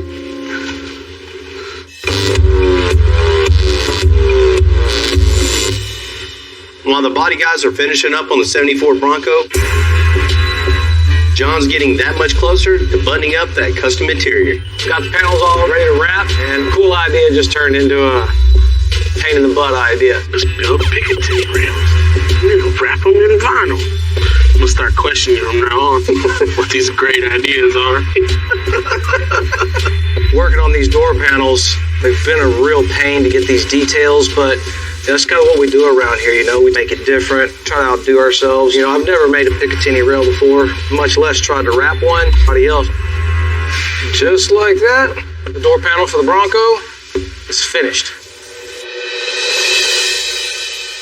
So all of our time so far has just been spent making pieces and patterns and panels and all that good stuff. So now all we're gonna do is sit down here and put it all together.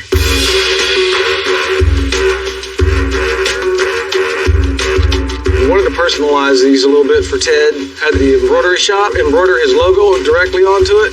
It's gonna look pretty cool on top of the seat. All right, that's the last pieces of the covers for Ted's truck. Test fit these, just make sure they fit just right. The logo turned out really nice up here. Gives us a nice personal touch. Everything worked out good. The lines are nice and neat and straight. Get this thing buttoned up. We'll get them in the truck and we'll be just about done.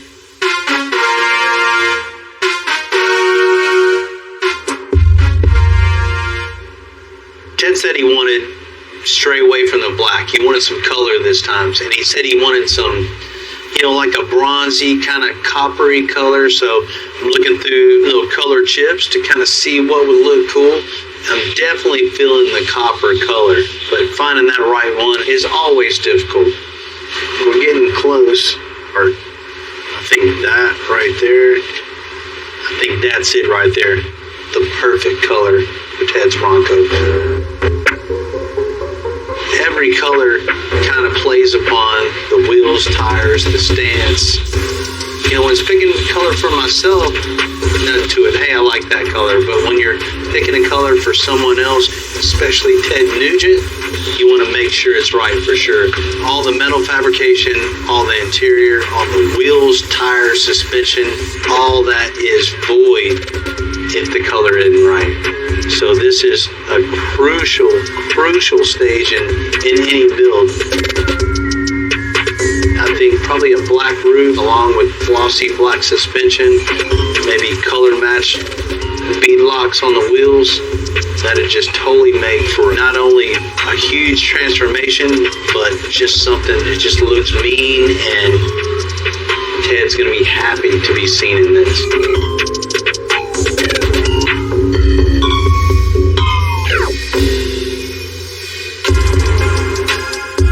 Said he wanted to transform this Bronco into a beast. And seeing the rolling chassis come together, new wheels, tires. Too much, right there. You know, I don't think you could call it anything else except a beast. There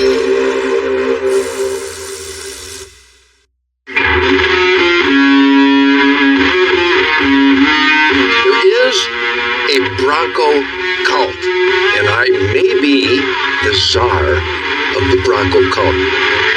I'm not just the Motor City madman because someone thought I was. I really am. I was born in Detroit in '48, and you add the horsepower Detroit guy to a bow hunting outdoor maniac like me, and by the time I got my first Bronco in 1970, I thought I was like Mickey Thompson and Bill Strop and Parnelli Jones at the Baja. Even though I was only in a swamp in the Michigan woods, those off-road races were the research and development of what we now enjoy, even with the brand new Broncos coming out. There's Bronco Dreams, and then there's Texas Metal Extensive Bronco Dreams. I can't wait to get behind the wheel and just go nuts.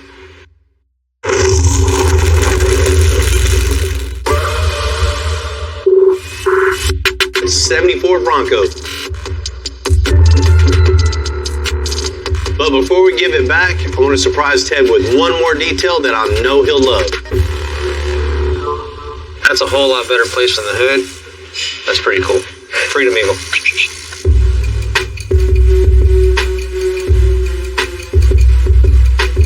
We've been working on this Bronco for him for quite some time. It's a huge journey, a lot of work. And today is the day we find out how good we did. If we did all right, or if it's Ted Nugent approved. Bill, good to see you. Man, good to see you, man. Good to see you. I can't wait to see what you've done to my girl. I have these big dreams. You know, I'd be lying if I say I'm not nervous right now about what you think about your truck, because I know you have such extensive history with Broncos, and I know you know every nut and bolt on a Bronco. I do, yeah. I might know the history of Broncos, but I'm looking forward to the future of the extensive Bronco, because I have a funny feeling that this is unprecedented. And if you would please bring me my girl ASAP before I go nuts. I'm ready to show you this. We've been all working hard. Begin. Let's check it out. Oh, look at my girl. Look at my girl. Bill, you're my man. You're my Bronco daddy. All praise the mighty Bronco. This is a dream come true, Bill. And thank you so much. This is exactly what I envisioned. Say hallelujah, Bronco cult everywhere. It sounds beautiful. It looks beautiful. It smells beautiful. Wow. Congratulations, gentlemen. You're my Bronco czars. I'm glad you don't play guitar. I'd have to quit. You pushed my limits. You beat the living out of me, man. This is, I just love this. His reaction totally sealed the deal. We know we did a good job. First thing, you know, it was a nice truck, but we had to get it up on the lift and just rip everything out. Yep. Everything is 100% brand new. The long folding bars, extended travel coilover shocks, so you can take this thing through anything and ride comfortably. Michigan swamps haven't got a prayer. I see it all. The custom bumpers, the lights, the roof rack is just unbelievable. With all their unique, creative, original classic Bronco image, but you fortified and augmented it. It's Bronco art. It's got that burnt orange copper bronze thing going on. And you even got the matching bronze on the axles and the pigs. With the black suspension, you know, black frame. You want a little color down underneath there, right? This color combination is absolutely perfect. And the word perfect is so rare nowadays. Ted, I know you're going to be spending a lot of time in it. I will. Check this out. Let's check it out. Oh, boy. Look at this. Are you kidding me? Look at my new home on wheels. How beautiful is that? We couldn't leave well enough alone, right? So we just ripped everything down to the sheet metal, upgraded everything, the seats, the headliner, the door panels. We just had to incorporate. Great touch, man. Those look like Nugentized door panels to me. Perfect. The more you can Nugentize, the better life you have. You've really checked off all the boxes. This is going to be my daily driver. It's not a show truck, but it's a go truck that happens to be a show truck. And I'm not going to treat it too tenderly. I will respect your artistry, but she's going to be a workhorse. I know you had to keep the Eagle. We had to keep the Eagle. Had to keep the Eagle. But, you know, we kept it. And it's here with it. You can touch it at all times. You made a great decision, man. Thank you so much. Well, if you like this, wait till you see Under the Hood. I can't wait to see Under the Hood. I love Under the Hood. It's all awesome, but I have a funny feeling this is going to be my favorite. Me too. Oh, my God. I don't think that's legal in Detroit. That is so beautiful. Look at that. The engine that came in here, it was all right. That's nice. Nothing compared to the new Coyote, especially with the supercharger on. Max tune, you're probably about 7. That'll do. Pushing a little over 7. That'll do. That'll get me where I'm going. To get this beast in an old Bronco. Congratulations. You One guys thing we wanted to do for you was leave everything you need accessible. Right. But everything else is all under the panels, so you don't see none of that. Out of sight, out of It's mind. an engineering masterpiece. Again, this is the way everybody should do it. That engine compartment is so clean and so efficient. What he does to the engine bay, it's literally artwork. I had visions and outrageous ideas, but you guys actually kicked my ass. I'm going to go to these old Bronco rallies and the rest of the Broncos are going to part like the Red Sea. Well, let's go for a ride. Let's go for a ride. I'm driving. We all put 100% full truck. It's a huge honor for myself and my team to put our skills, our passion, and our just love for what we do into a project like this. The car shows, the truck drives by, I won't see, we go, dang, look at that right there. We got to go a little bit bigger than I was originally anticipating. This thing is a beast. You know, a few months back, old Blue Thunder was just a shell of a vehicle. There's a lot of work involved to bring it up to 2021 standards. We want to make sure that this thing still has that classy look, that classy feel to it. This is not like anything we've ever built before. That is way bigger than I thought you guys were going to build it. I'm Bill Carlton. I built my first truck when I was 16. And ever since, me and my guys have been out here creating with our hands. Building the biggest, lowest, baddest custom trucks and cars in the game. People don't come here for what they need. They come here for what they want. This is Texas Metal.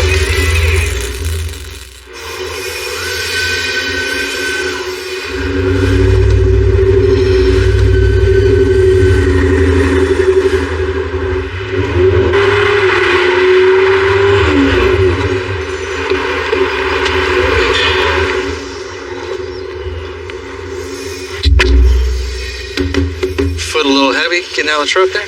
You know, got to test out the new tires, you know, straight from the dealership. You got to break them in. So, man, you finally found one, huh? Yeah. I know you've been looking for a minute trying to get one. These aren't easy to find these days, for sure. You know, it's time for a new shop vehicle. Man, it feels like we go through one every couple years. I need something that will pull a new trailer that will haul multiple cars at once. You know, the F450 is the perfect platform for what we do around here. Man, this thing is a 2021 F450 King Ranch. What could you possibly want to do to it? Like, what's wrong with it? Man, it's a really, really nice truck, but I can't be riding around stock like this. I can't do it. Customization is in my blood. This is what we live and breathe every day. I cringe when I'm driving down the road in a stock vehicle. I mean, that's not me. So I'm thinking, you know, it needs a couple of little small upgrades. Just a real small, super small lift, and maybe just a little upgraded tires.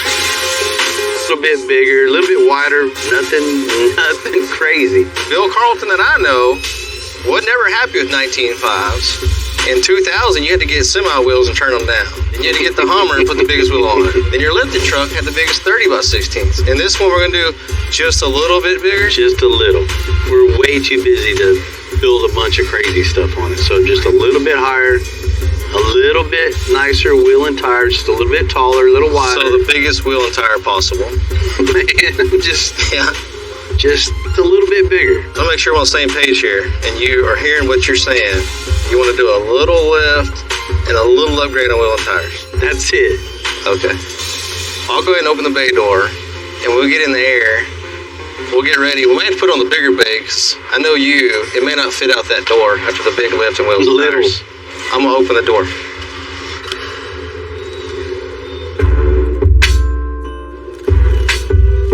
You know, I've been a fan of the F-Series trucks for quite some time. As soon as the new 2021 came out, you know, I definitely had my eye on it. You know, as much as I like these trucks, there's always something that just sticks out in your head that you don't like about it. So, you know, that's what I want to do. Just get it in the shop and put my custom touches on it. And just when I buy a car, you know, that's the first thing I want to do is just tearing it all out and just starting over. Just see what we can do to make it cool, make it stand out, you know, make it different. And really, that's what Extensive is all about, making a bone stock car cool. I mean, even something that's been customized before, it doesn't matter. We're going to make it cooler. You know, I'm going to be driving this truck on a almost daily basis back and forth to work. So I'm excited to get it in the two-post lift and start tearing this apart and start creating something cool.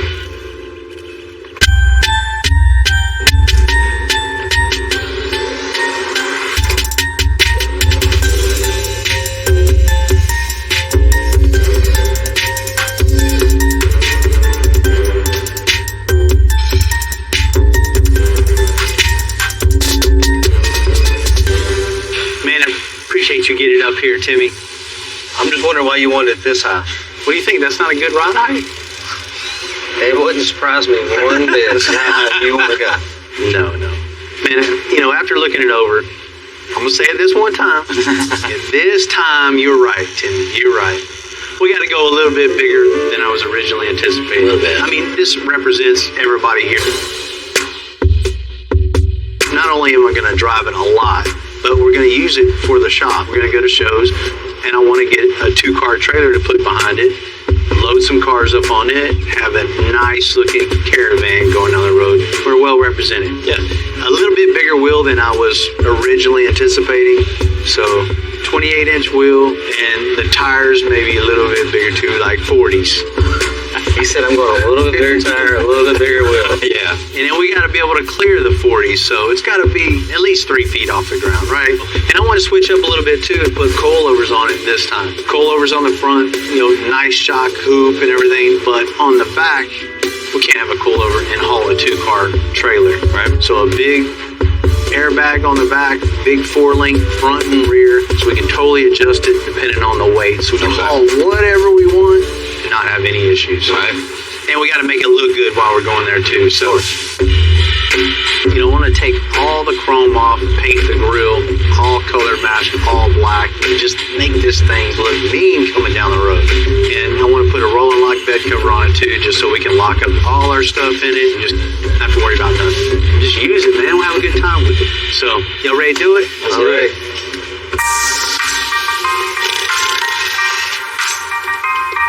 We got a brand new King Ranch in. I'm gonna go ahead and start getting this took apart. We can make it a whole lot cooler.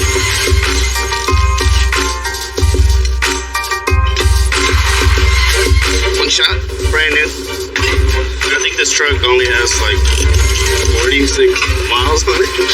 It's the kind of shop we are, I guess. You know? All we got left is the drive shaft. I'm gonna remove that. Hey Tim, would you give me a hand?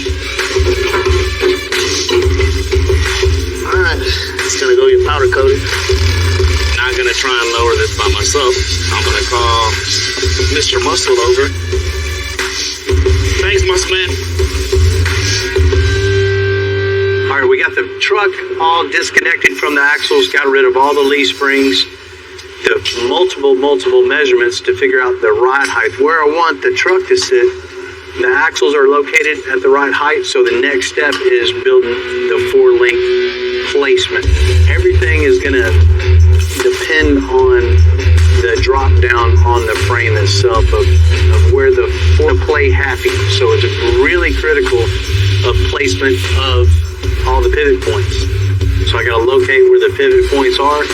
Once those are located on the template, all I have to do is get back and draw whatever looks cool. I got my pivot points located in the template itself. Got a real rough idea how I want the shape in metal. The drop down itself is going to be really a focal point to look at. So you really want that to look cool. I think what I'm going to do is bring it over to the table, then I can really lay it out and really get a feel for design. You know, I just want to come up with something that's different. You know, I hate doing the same thing over and over and over. So that's definitely not what we're going to do on this. We're going to do something that's unique, creative. That's what I want. I want something, when the truck drives by, people go, dang, look at that right there. And this being a major focal point on parts, this has got to look good. The major shape, the major measurements are all in place. So I'm going to transfer this over to some metal. So I'm going to give this to Jesse. Buddy, you already know. Yep. At a 1/4 inch. This is the main thing right here. It's 3/4 hole, 3/4 hole. And the rest, this just make it straight here. All right, I'll get right on it. All right, so Bill brought me the drawings for the hangers. So now what I'm gonna do now is just grab all the measurements, just put them on my trusty computer, and get it ready to go on the plasma table. But now the only thing is, these are a whole lot longer, because usually the ones we build usually are like half the length. So these are like double the length. It's actually backs up perfectly, so the machine did its job. So now what I'm gonna do, just clean them up real quick. Find the center of these circles right here. I'm gonna mark my hose, punch them. I gotta clean that one off real quick. So I got these all cleaned up, punched up.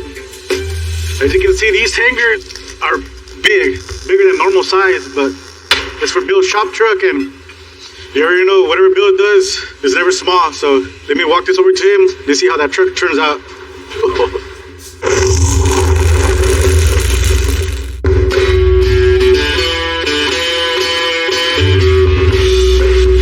Lifting up the 450 is part one of my new idea for the shop trucks all around the country. And for that, we need a custom trailer. And luckily, I know just the guy to help. What's up, Brian? Hey, man. What's going on? How you doing? Man, real good, real good. What's going on in your world? What are you in there for? Well, I got a new shop truck. Okay. And it's got a little lift on it. They all have a little lift on it. What are we talking a little lift here? Well, it's a little higher than normal. Come on, let's go in the back here and draw it up. So, Robert, what I need is a bumper pull. Right. And I want the ability of hauling two cars at once, and I don't want to be limited to the weight I can carry. My big 5500, which is 16,000 pounds, and, and Tim's truck itself is over 10,000. Plus, whatever else I fit on the trailers. Okay. At least 30,000 pounds. I think we got the perfect trailer for you. What we can do is we can take one of our basic PT trailers here. We can modify the front to where we'll put a 1-inch plate here at the height we need so that you won't have a big drop coming off the truck. Right, yeah, that's what I don't want is the big drop coming down, having to support it, and have to worry about stopping and starting. We'll put all of that on the trailer itself. This one shows fold-over ramps. We're going to do pull-out ramps. Make it easier for you to get up on there. Right. These are typically attempts. That should give you more than enough capacity for anything that you're trying to do. We're going to go with 17.5 tires, dual wheel. You will not have wheel and tire issues. I promise you that. Big axles, big tires, super long. This thing is going to be massive. With all the specs and things that Bill's telling me, this is probably going to be one of the largest open-air bumper pull trailers that we've ever built. That sounds like it. That's what I need. All right, let's do it.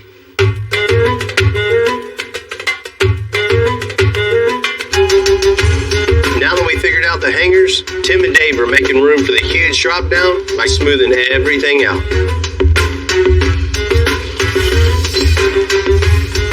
What do you think, Timmy? That's a big bracket.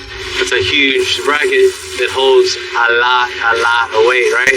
Plus, with all this boxed, it's going to be even stronger. Oh, yeah. What we'll do, we got the two outer pieces on. Let's get the two inner pieces on, and we'll start boxing that in. That's the next step.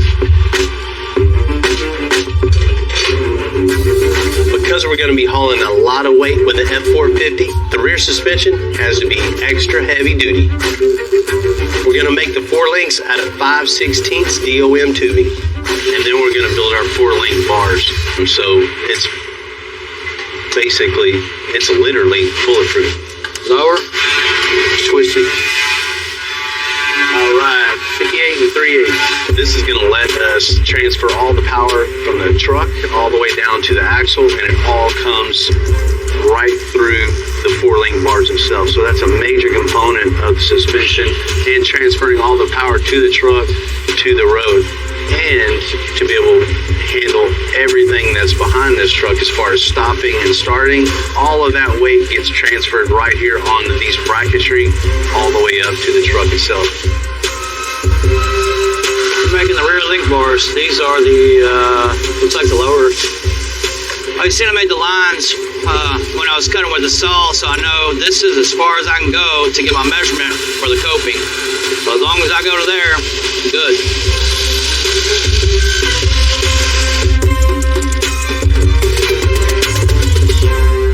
It's pretty cool. We can make these quick little fixtures, quick little jigs, to make them consistent. Not only that, when we're building it, but after we tear this apart, get it powder coated, we use that same jig to put it all back together, and it all goes right back in nice and straight. You don't have to, you already know it because the fixture's already here. Get it all square first. So it's a really, really critical stage of the build process is getting everything 100% square. We want the truck going down the road with the trailer going perfectly straight. Ready? Yeah. That is absolutely perfect.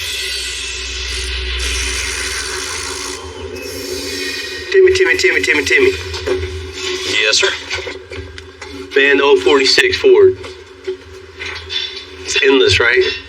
It's always the small details that take the longest, and we ain't started none of those yet. Right. You know, a few months back, old Blue Thunder was just a shell of a vehicle. In a few more months, it'd be a badass surprise from my fellow Northsider, Ryan and his dad. We gotta hook him up. We gotta get it done. Yeah, you're true on that. We need to get something good for him. You know, good thing, we got a lot of stuff out of the way. We got a lot of stuff checked off our list. We got the frame complete. We got the rear suspension done. We got the engine mounted. You know, got rid of the old Chevy engine. Got a new late model 5.0 Coyote in it. You know, we've done a lot of work to it, but we got a long way to go still. Next up on the list is all new floor. There's no reason to even try to save it. Let's just cut it all to the rear bumper. Front suspension. You know, there's nothing in the interior, which is good. We don't have to tear anything out anymore. Bad for John. John's got to make everything. But, you know, the good thing about it, we can make it how we want it and make it cool. There's a lot of work involved there to bring it up to 2021 standards.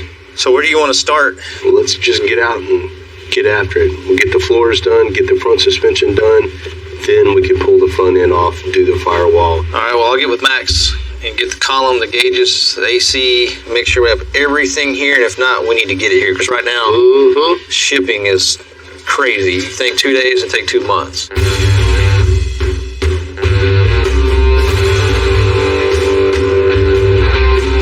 When it came back from Media Blast, the Ford was in really, really rough shape. The body guys can fix some of it, but the floors are just beyond fixing. So we cut them all out and just started totally fresh. So now I got the old floor cut out. Next step is go ahead and start breaking my new metal for the transition. So now I'm going to go ahead and cut this out and continue on making the drop shaft tunnel. Okay, so I got my 2 filler pieces in. Next step is go ahead and make this piece tunnel.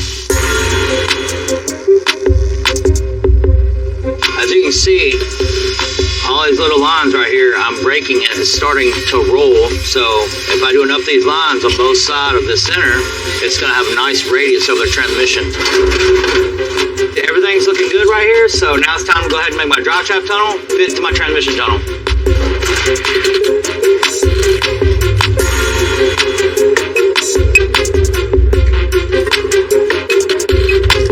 It's nice to be able to do it in one piece. There's no breaks in it, so it's going to be one nice smooth line. It's going to go right to my transmission tunnel. Everything is really just coming together on this car.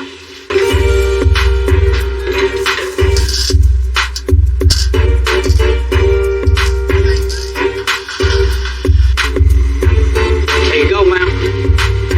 Heck yeah.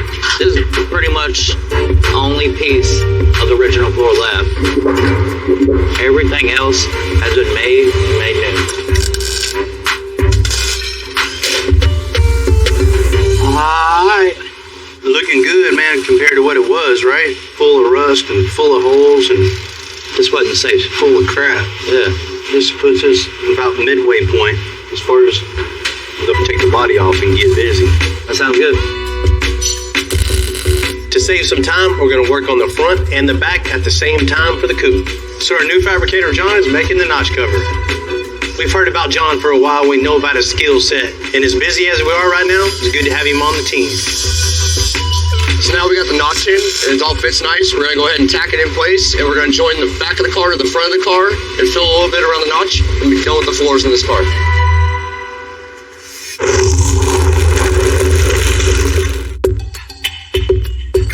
We finally got the body in the 46 Ford Coupe in good enough shape. So now John can make the new door panels.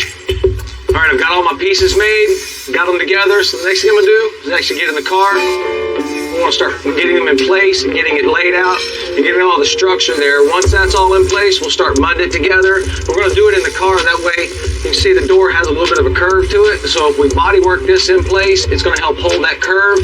That way the panel won't flex and go flat. We can go body work it over on the table and get it finished up over in the shop.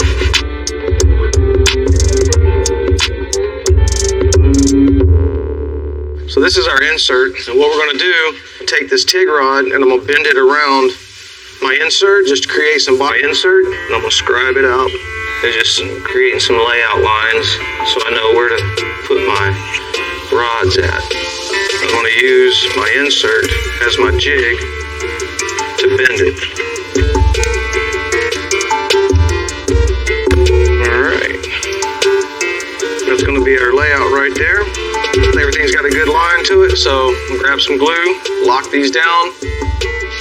Bill wants to keep the feel and style of an old hot rod, just to keep it nice and clean and give it some elegant touch to it without going too far overboard. It's kind of got that 50s diner look.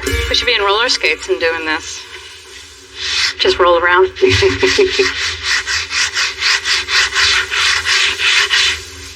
Alright, so we'll let that do its thing. Once it's dry, we'll start with the body work.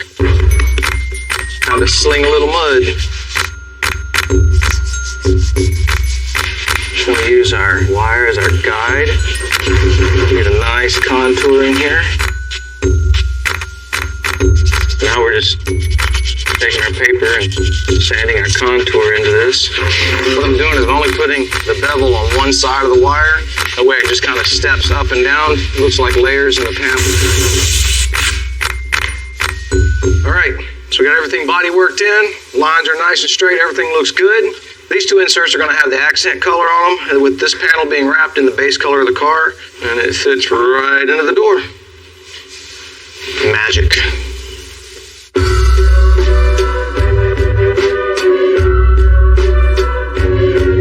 So on the 450, we're going to go air on the rear and coilovers in the front. With that kind of setup, the rear airbags will be extra strong and be able to handle whatever we want to haul. While the coilovers in the front give us just that different look for this go-around. So first thing is go ahead and start putting the coilovers in is making them mount right here. This is going to be the base of the coilover right here. Then we'll bring it all the way up. I'm going to make a nice little radius across here, a couple bends, and this is where I'll attach the top of my coilover. So first thing is go ahead and get started making those mounts. Some people might buckle under the pressure of, building some custom, especially some custom for Bill Carlton, because, Bill Carlton, he's been doing this for a long time. Me, I've worked side by side with Bill for years. I built them all the same. Safety first, quality. Everything has to be strong, sturdy, and built to last. So, that's why I'm there, because not only will we be hauling a lot of weight, it's a reflection of us, the shop, and I'm building it, so I want to do the best to my ability. That's the bottom wrapped up. Now go ahead and move on to the top.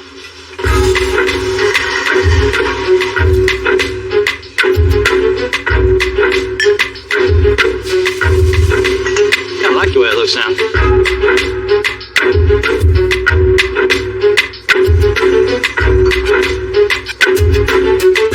Jamie did a real good job getting our top loop in and our bottom coilover bracket. It's going to be a little different from what we normally do. Normally it's coilovers front and back, or bags front and back. This was a little different. I want coilovers on the front just because I want to do a different look this year. But I'm going to be hauling a lot of weight. We're all going to be hauling a lot of weight. This is going to be pretty much a shop truck, so we definitely can't haul a lot of weight with coilovers. So we're going to do bags on the back, coilovers in the front, just kind of mix it up a little bit. The thing I'm trying to do now, the challenge is we got a bunch of tube work in the back for the bags that come down to the bag.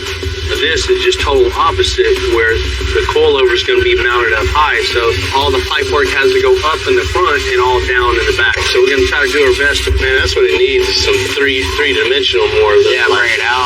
Definitely give it that style we're looking for. So let's bend this same radius, probably right about here. All right, I guess we can start bending. That'll work.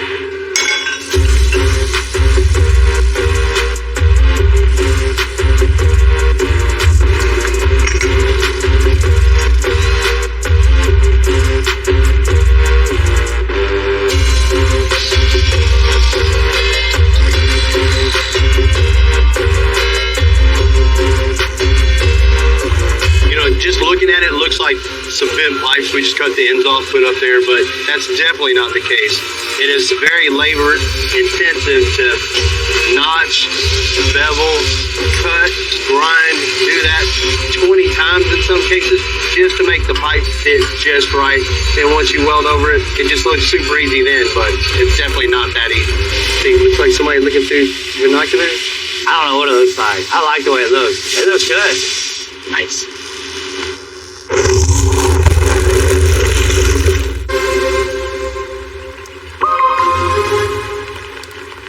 You know, I got a call from Robert saying the F450 trailer is ready for pickup. You know, it's usually midday.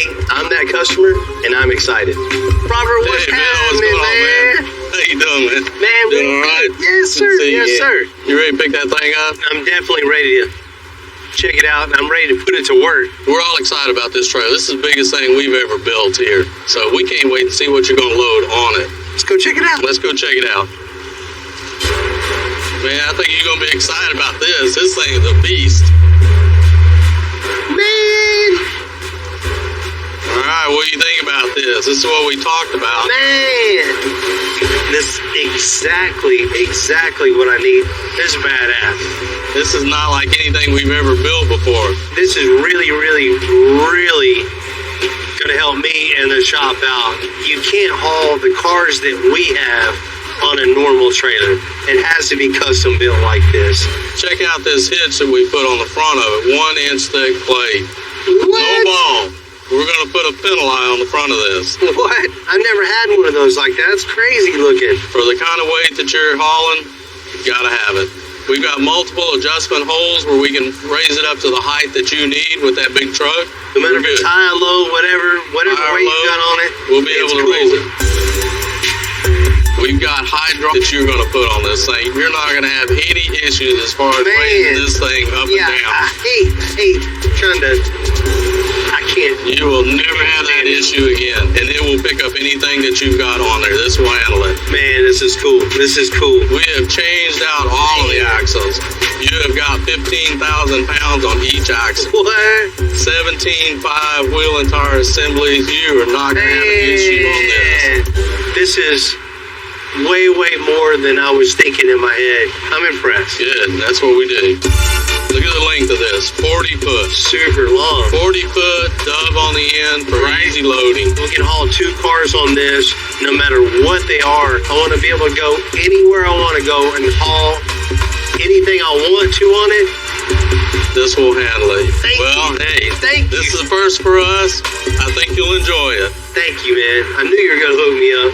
Once you get it hooked up, put the trucks on it, send some pictures. I can't wait to see it. I'm going to do that, man. Thank you, Robert. You know, the 21 F450 is going to perform double duties for us. It needs to haul our show trucks to car shows while looking good doing it. You know, we got the lower bag mounts done. We got the upper bag mounts all tied in. You know, it isn't as strong as we need. So it's all about adding a lot more bars, a lot more strength, and a lot more style.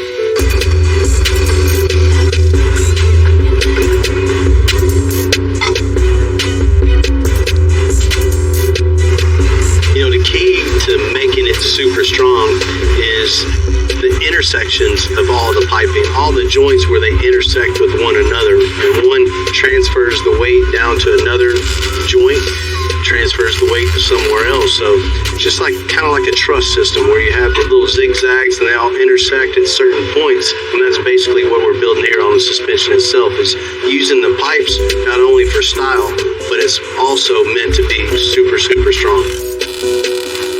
You know, in a process like this, you know, there comes a time where you know it's done, it feels right, looks right.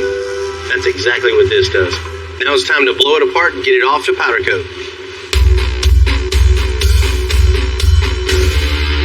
The 46 Coupe is one of those really iconic cars. So we're going to add modern features and still keep that custom classic design. So John is hiding the subwoofer in a fully custom built suitcase. One of the things we have to do with this 46 Ford is we want to make sure that this thing still has that classy look, that classy feel to it. So how to do it is going to be to disguise it. So I've already built the subwoofer enclosure to look just like a suitcase. Things got all the detail sanding done, looks pretty good. So what I'm going to do is I'm going to start with wrapping the center of this. You got to get down into the groove. where it looks like it separates. And we'll work it up into each groove, top and bottom. And then from there, it'll be looking like a suitcase. So what we're gonna do now is we're just gonna take our vinyl here, get it all glued up. All right, set that to the side, and glue up the enclosure. I'll use a paintbrush and get the glue all the way down in the crack. That way when I wrap it, it'll hold the vinyl in place. And boom goes the dynamite. All right, here we go. It's a moment of truth. Stick it and start wrapping. Just want to start by working this down into this groove here. Give a little stretch around that corner. Working around these corners is very difficult. You want to make sure that you work down into the bottom of this corner, because if you just stretch it across it and go around it, you won't be able to get down into the bottom and we'll lose this detail. It's quite an adventure to get around this thing and get this thing wrapped, but in the end, I think it's going to be well worth it. It looks like a piece of luggage from the 1940s instead of a subwoofer from the 2000s. That is our suitcase. Let's get some belts on it. So this is just a piece of welt cord. We'll be taking this, wrapping it with our vinyl, and this is what gets tucked down into the groove around the suitcase. This is just going to help to mimic the seam on the suitcase where the tops and the edges come together. It's just a little creative detail in here. I'm going to trim it down so it's narrow enough, and we'll just wrap it around the box like a glove. Last thing to go on. Now, we'll put our woofer in it. All right. And no one's going to ever know that there's a speaker in this thing. This thing turned out great. Almost better than I imagined it, so get it in the car.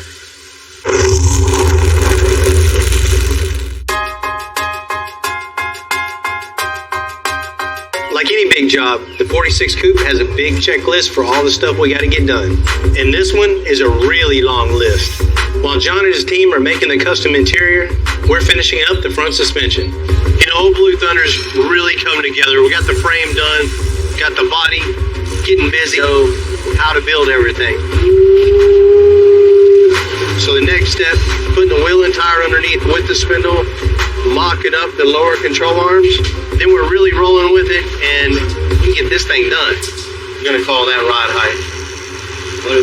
It's good. It's the perfect distance this way, because we're gonna get a little bit of negative camber when we go up, so that'll clear even more and more, you know, with the radius. You'll see the angle of the lower ball joint real quick. Let's go forward about an inch, 3/4 inch. You know, there's a lot of variables when it comes to setting something like this up.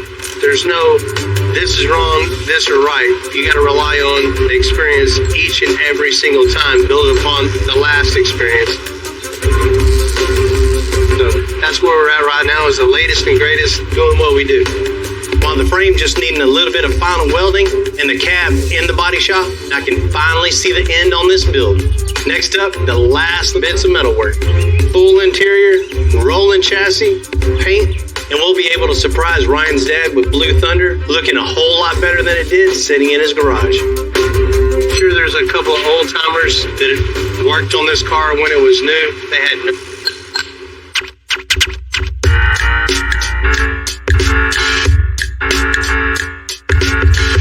With the 450 being so high up, I want to add some lights. So George is going to light this thing up. So today we're going to be installing 20 rock lights. It's going to light up the whole undercarriage. Our focus is to light up, all the suspension work, everything that's, it's custom made. We're going to, light up the whole rear end, the whole front axle. So it's a real meticulous job, but once it's all done, it really sets the car off at night. So like on these, usually what we have to do before we start drilling is we have to look underneath the hood, because on these newer models, they have so much electronics, they have everything that they jam up under the hood, that you have to be careful, because if you start drilling, you can easily, drill through like an ECM or a fuse box or something. Perfect example, there's a big wiring harness right here, and we could easily hit this, so that's pretty much why you want to be careful when you want to pull these out, or always see before you start drilling. Now that I got the holes in the fender wells, it's time to start running some wire. The tough challenge on it, it's going to be is just trying to link everything up together, making sure that everything is in line. And not only does it have to work right, it has to look good underneath the truck because this is a jacked up truck, and when people look underneath it, you don't want to see wires hanging or, things right underneath the motors. You want it to look nice and neat for putting these lights. They're 2,000 lumen and they have 3 little LEDs in them. So, you always want to put them in the right space. That way we don't cast any shadows or anything like that. They're right in the perfect place to show the perfect lighting on it. Cool, I got these all wired in. Now time to plug them up and see if they work. 2 down, 18 to go.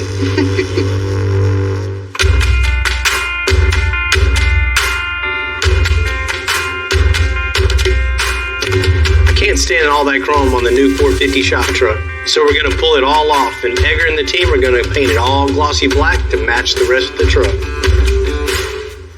We got this grill for Bill's F450. What he wants to do is black it out. So what I gotta do, pretty much tear it apart, scuff it, prep it, and turn it into gloss black. Pretty much what I'm mixing up is some sealer that's specialized for chrome, because usually when most people paint chrome, eventually like 2 months or so later it starts flaking off. So this is the sealer that I'm using, which is black. It's gonna give me an advantage of when I throw my coat, which is the base coat.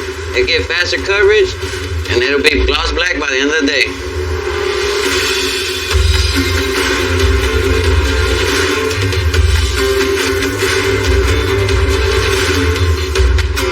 Done deal, baby. So at a young age, I got into cars. All through high school, had custom cars and kind of grew from a hobby to a full-time career. My favorite part about building the cars and why I do what I do is I like to be able to show what I do with my hands and create something from nothing. For me as a builder, I've always been on the forefront of all new technology, new builds, new custom ideas. I'm a real technological person, so I've been able to bring the 21st century into a lot of hot rod builds, which is kind of where the industry is going now. Extensive has always been years ahead of the game. Stuff that they're doing now, people are not going to be doing for 5 more years, and to be here and kind of bring, ideas I have and the skills I have to team up with what they already do and all the extravagant builds they do is just going to kill it. I always like doing different kinds of stuff. I don't like to be like the cookie cutter kind of guy where you're doing the same car over and over, repetitive stuff. One thing about being extensive, you never know what's going to come through the door next. You look at it and go, how are we going to do that? And next thing you know, it's just, wow, there it is.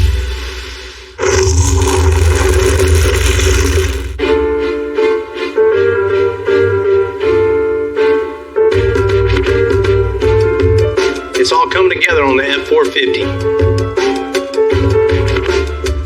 We're gonna add 28-inch wheels and a rolling bed cover.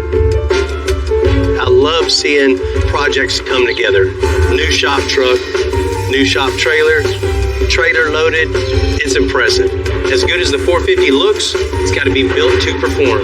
We have a car show we're going to, so we're going to load it up with about 20,000 pounds. So we're not wasting any time putting the shop truck to work. Last little bit, huh? Oh, yeah. I know it's your first show with us, man. You got to be excited. I am, dude. I am. I love the shows. Hey, it's a lot of work, but you have a good time, too. It's a lot of stuff. You ready to roll, man? Last little bit. Everything else is pretty much loaded up. Man, Timmy's finishing up right now with the trucks. He got it all loaded up. This is the last thing. We can roll. It's ready to go? Yeah. Here, I'll grab this one. All right, so let's go see it. I'll get this one. Come on, man. Oh, man. That is way bigger than I thought you guys were going to build it. A little bit higher than we originally anticipated. For sure. Well, it's got to look good, too. Oh, it definitely does. Me being in the office, I don't get to see a whole lot of the builds until they're done. But seeing this thing roll out, as a whole is just, it's mind-blowing. Let's go check it out. All right. Let's go load up. That's a hauler. Right? That is serious. Do you expect anything less than Bill to put a brand new truck on the lift? That's very true. It's a little bit higher than I was originally going to do. We just, keep pushing the button, kind of look better as it got bigger. Get it on the lift. It's a little higher when he wanted it. It's a perfect height. It's awesome. I know at first I said I wanted just a little lift, little tires, but seeing the truck now, the height it is, the huge lift we put on it, the huge 4-link, all blacked out with big wheels and tires, this couldn't represent Extensive any better. The wheels on this thing are awesome. That set it off right there. 28-inch TISs. all black. That's a monster. But it fits it. Perfect. Yes. And the 4-link under there is just massive. Yeah, you was wondering why I needed that many 1-inch FK Heims, right? Yeah. Now I see why they're all there. Right. I mean, that's a tremendous amount of weight behind stopping and starting. So each one of those points were just critical. It's pretty cool, too. I wanted to mix it up a little bit and put coilovers in the front. And, of course, we had to have the airbags in the back. To haul weight like this, there's no way you could haul this much tonnage with coilovers in the test, Much less 2 trucks on this trailer. So this truck's going to be a workhorse that we're going to use. I mean, it's going to be used. We had to make it look cool, too. We had to have the tube work coming all down and just black it all out. Bill could not have any chrome. Everything blacked out. And spider wraps come in, wrap the bars, wrap the shocks, the inner fender wells. It's still black, but it's little twist. Yeah. And how shows go, we can't leave all the products in there. So we put a bed cover and a pull out. There's a deck system in the bed. You pull out and everything goes in there. And then the cover covers everything. Yeah, so we can lock it up, put all our straps up, put all our equipment up. Very cool. You guys ready to roll? That's all done? Everything's strapped. That's strapped. Trailer's hooked up. Put these in. We can roll. Let's go for a test drive. Let's go. I'm driving. Shotgun.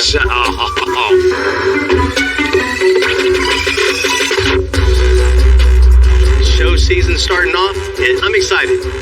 It used to be when I roll into a car show, you want to get that trophy. Now how you roll into the car show is way more impressive than any trophy you go home with, in my opinion. Rolling up in the new shop truck, new trailer, with the trailer fully loaded, that's what the car show is all about to me. Just one more example of us building cool stuff and then showing how we do it all around the country. Axles, thinking a Hellcat engine. Oh, man. We're going to split this truck down the middle, not only front to back, but side to side also. Cut it in 4s. I'm going to have to put all that structure back in. This is going to handle like a race car. Parts of this is going to be wider than this truck. This 1998 AMG G-Wagon. We got it all the way here from Russia. They definitely missed the mark on this one. Just start fresh. Grab a grinder and a welder and get after it. This is like Christmas. The seats actually appear to be floating. That's cool. I want to put Texas on the map. Oh, man, I got a brain freeze. I'm Bill Carlton. I built my first truck when I was 16. And ever since, me and my guys have been out here creating with our hands. Building the biggest, lowest, baddest custom trucks and cars in the game. People don't come here for what they need. They come here for what they want. This is Texas Metal.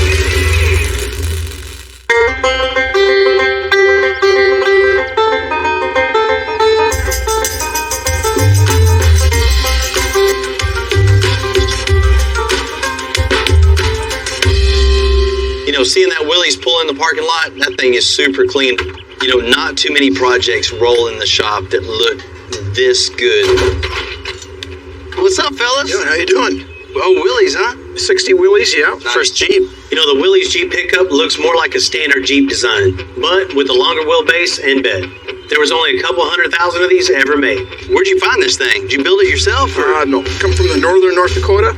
It's a little drive for you, huh? Yeah. About 1,200 miles. You want us to do something to this thing? It looks perfect. It's been always dream when I've retired to have a custom vehicle, something I can show for my hard work. You're in the right spot.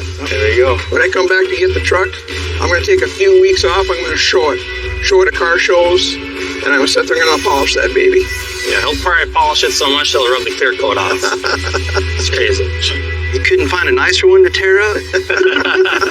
I'm sorry. Man, there's going to be some Willys guys just, ooh. That's all right. We're both going to be getting some hate mail on this one. Yeah, when you're done, though, they'll want one. Yeah. So what's your overall dream for this thing? This thing looks like a Matchbox car.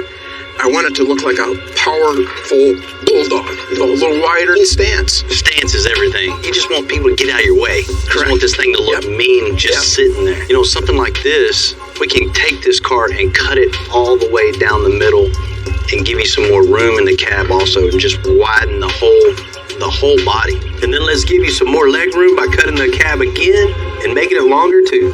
Now you're talking, Bill. Yeah. Achieving something like that, it just isn't no small feat.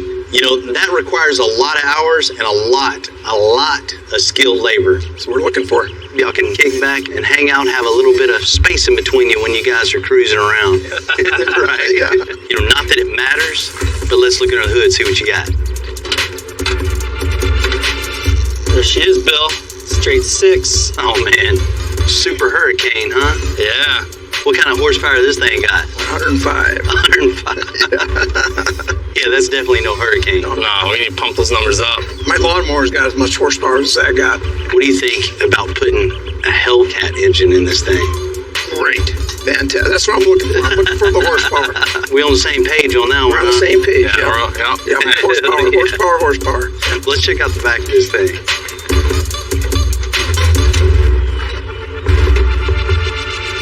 It's definitely 1960, fully custom. Nothing in here is going to work.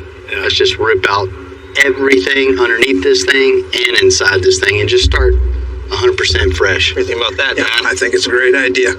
As far as the bed, we can definitely create a bed on this thing that looks more modern and fits the body of this thing.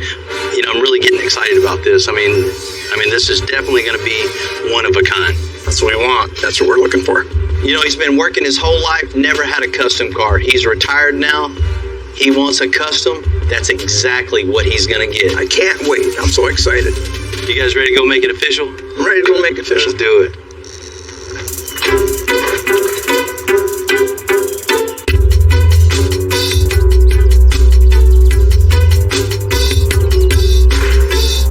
This 1960 Jeep Willys is really, really nice, in good shape, good running truck. But this isn't our first time taking a good-looking vehicle and chopping it all up. You know, sometimes we get people with crazy ideas, and this Willys is one of them. This thing could be in a museum.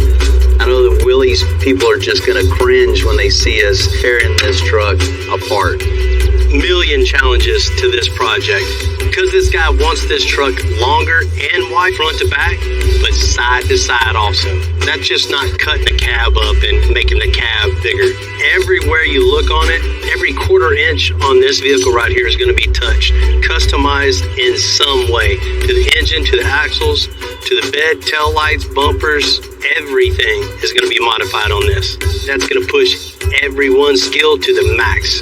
A job doesn't come bigger than this right here, but it's here. We're going to take it on, and we're going to create something that nobody's seen before. We're going to create something just totally unique and something really, really cool, and give the customer exactly what they want at the end of the day. Fellas, look out going on. 1960 Jeep Willys. Why do we have this really good-looking truck? What are we about to do to it? We're about to have some fun. You know, we're all going to be tested on this one right here. The owner of this truck, he wants that bulldog look. He wants something low and just mean looking. Okay?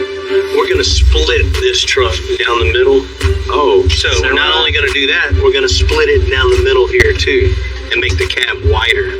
Cut it in fours. We're going to quarter it. Oh, man. It's going to look like a birthday cake all cut up after we're done with this.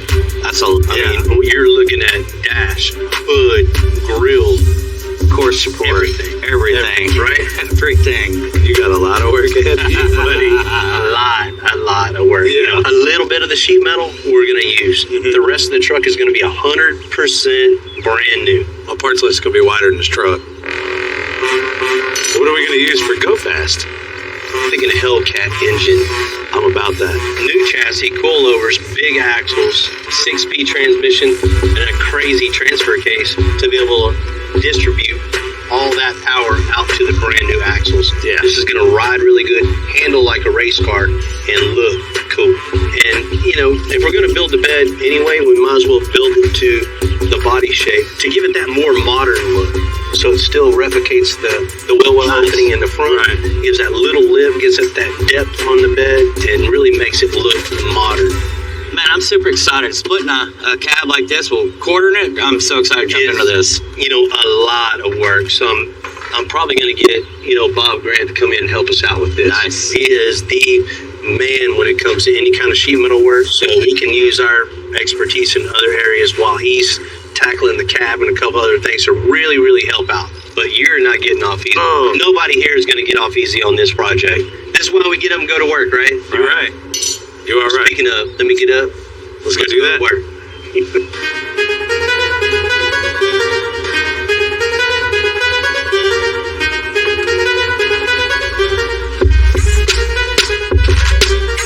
First things first, Tim and John are going to tear it down. We can't be sure what parts we may need till after the cutting. So we'll be saving as many of the parts and pieces as we can for later. Oh, check that out. Automatic hood prop. That's why the engineers got paid big dollars in a day. They get a whole $1.50 extra.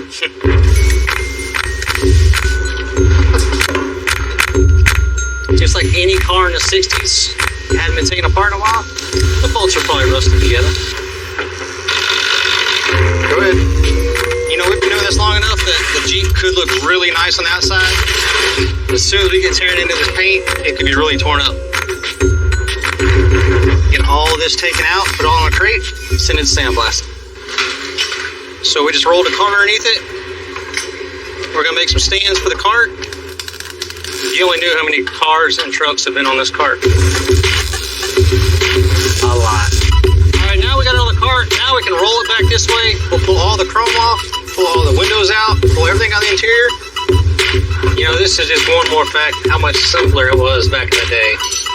Nowadays, if you took the dash out, you'd have 500 feet of wiring and sensors and all that stuff. This is as simple as it gets, but as you can see, 60 years later, it's still functioning and it still works. Now we have all the windows out, all the trim off. Now this thing's ready to get blasted.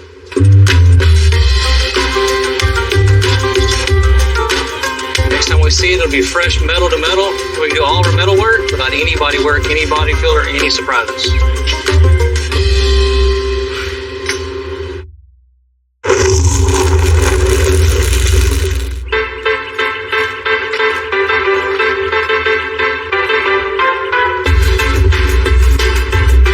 The 1960s Willie Jeep pickup is back from blast.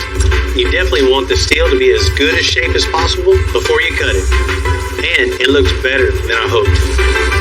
This thing's in really good shape, man. A little bit damaged, but that's nothing for the age of it. I'd like to look this good when I'm 60, but I look worse than that now.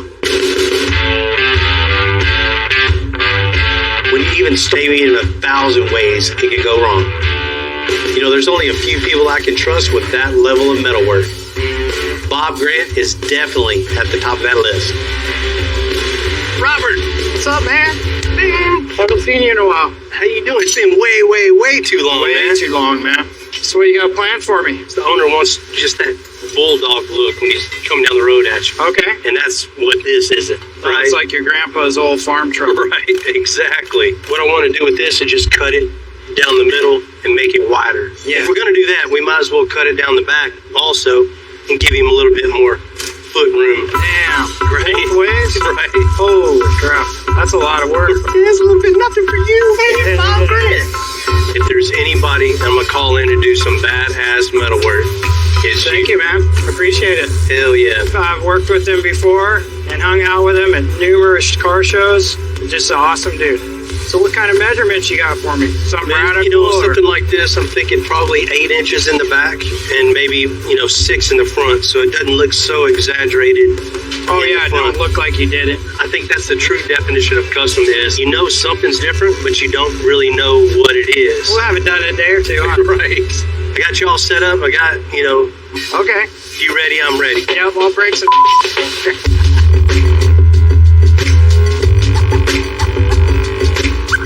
I'm gonna make some reference points to run my tape lines because the tape works really good. It makes nice straight lines if you stretch it, and it's easier than using a ruler on the whole damn thing.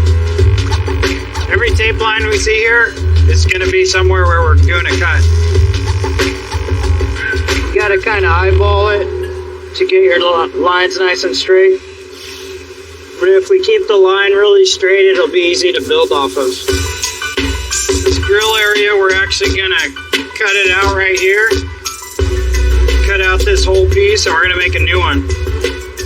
Then we're gonna stand back and look at it, put the headlight where it looks the best, side to side. And And it won't look like we did any work to it. It'll just look normal.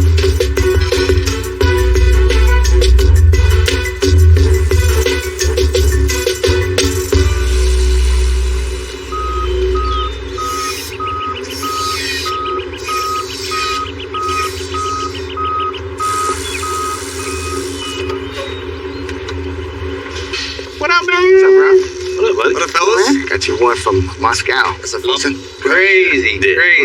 You know, getting a G-Wagon in the shop to work on is pretty cool, but getting a G-Wagon from halfway across the world, that's really cool.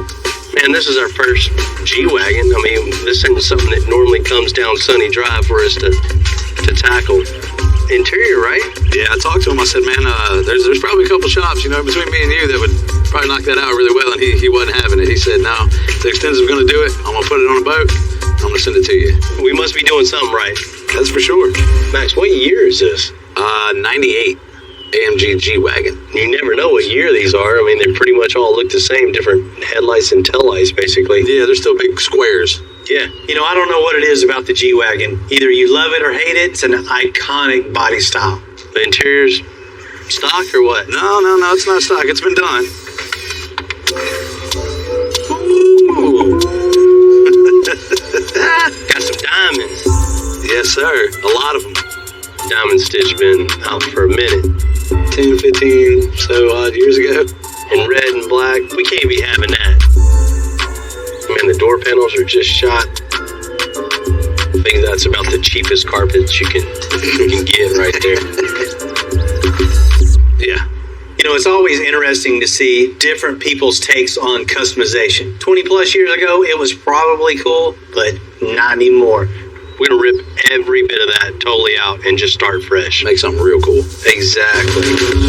You know, the G-Wagon is an iconic luxury car. So we're going to do everything we can, bring back that style and make something totally custom and really cool. You know what? He's in the right spot, though. Whatever John comes up with is going to be the coolest G-Wagon in Russia. Oh, by far. How do you say get busy in Russian? Hurry up. I don't know.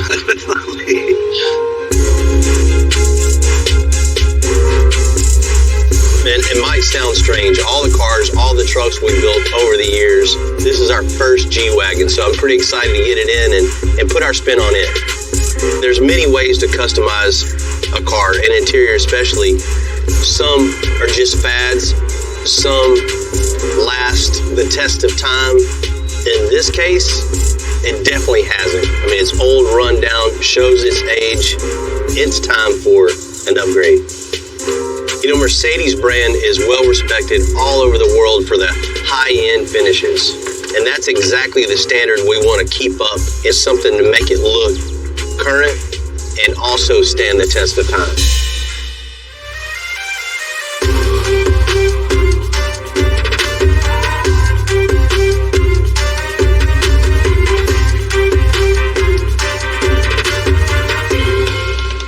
Hey, oops. Swear I didn't break it. Doesn't even matter. I mean, look at it. The whole truck's broken. It's true. Well, they definitely missed the mark on this one. Right. Mercedes, world renowned for perfection, right? Right. That's exactly what we don't have. Especially the AMGs. They're hand built. These are first, second, third generation craftsmen. And this looks like they might have had about 3 or 4 years of practice. Right. So I want all this totally ripped out and just start fresh. Okay. Of course, new seats, yes. New carpet, new headliner, you know, all 5 door panels. Okay. Everything 100% brand new. Let's make this thing cool. You know, the biggest challenge on this is just making it custom and still making it have that elegant feel. Neutral colors or colors? The right tone is going to be even more important in a vehicle like this for sure. Oh, absolutely. I'm thinking, you know, a black car, probably just a deep brown. Keep with the natural neutral colors. Okay. You know, with the right stitching, right accents are going to look really classy. Okay. Well, I got one other question, though. Jump seats in the back. What are you thinking about on those? The junk seats? Junk seats, okay. Yeah. I know what that means. Yeah, we got a little more room for audio in it, you know, a little more sound in it. Sounds like I have a mission. A big one. Let's make this worthy of coming halfway around the world. Hell yeah.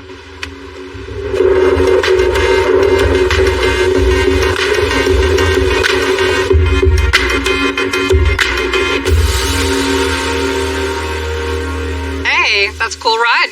Pretty neat, huh? Yeah. We got it all the way here from Russia.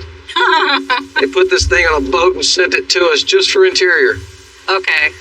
That's So, cool. It's in pretty rough shape. Got a little bit of a chore ahead of us. Yeah. What are we doing to it?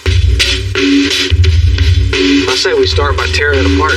Tear the dash apart, get the seats out of it, go from there. No way. Check that out. Huh, is that what I think it is? It is.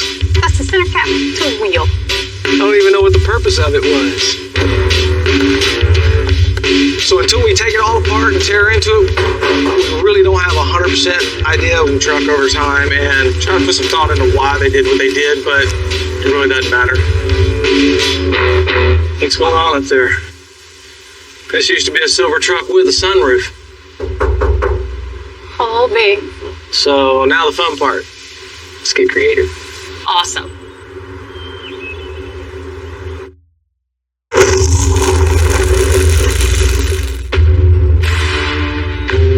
You know, it's not every day we get a truck shipped in from around the world on Sunny Drive.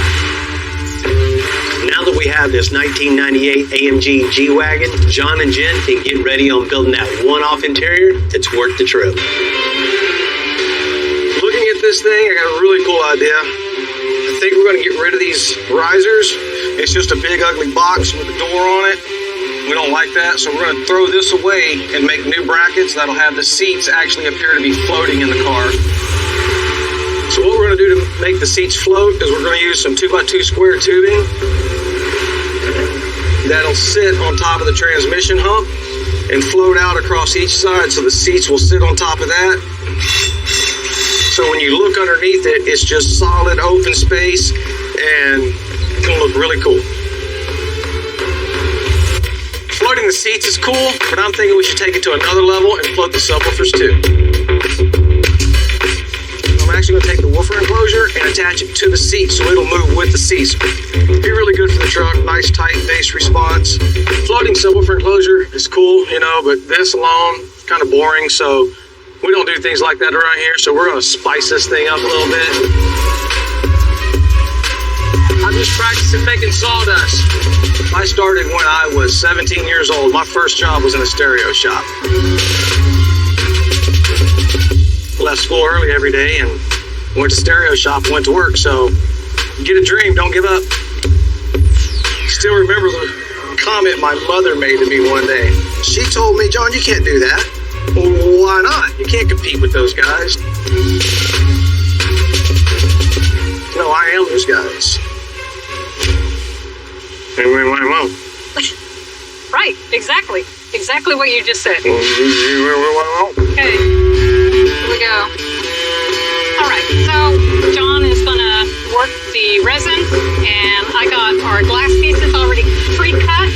I'm gonna play nurse to his doctor and start handing him pieces as we go. And done. Well, everything's set, ready to go. Got it all wet out. Looks great, so now she gets to body work it. Joy!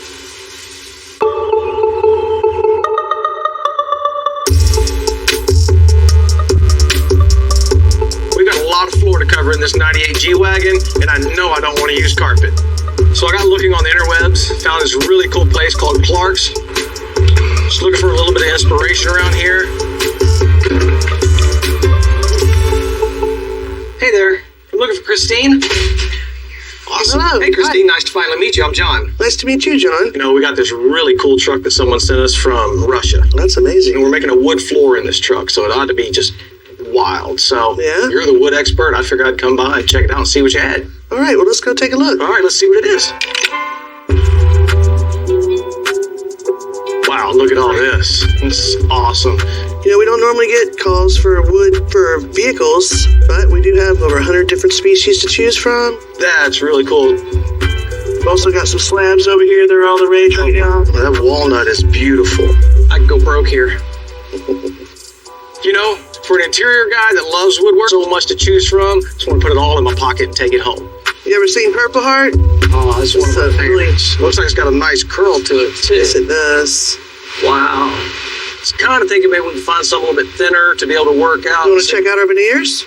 Oh, I'd love to see We have a great line of veneers over here. Sounds perfect. Let me Let's show check you it out. those. A veneer is a very, very thin sheet of lumber. It's actually cut from a wood log. Anytime you're going to buy a piece of veneer, it's going to be the only one like that. Oh, wow, look at that. That is really nice. Here you can see where it book matches together and they've laid it out. Basically, it's where they sliced it off the tree. I actually have some over here. You can get about 25 sheets of these in a 3/4 inch board. That takes a big razor blade. Yes, it does.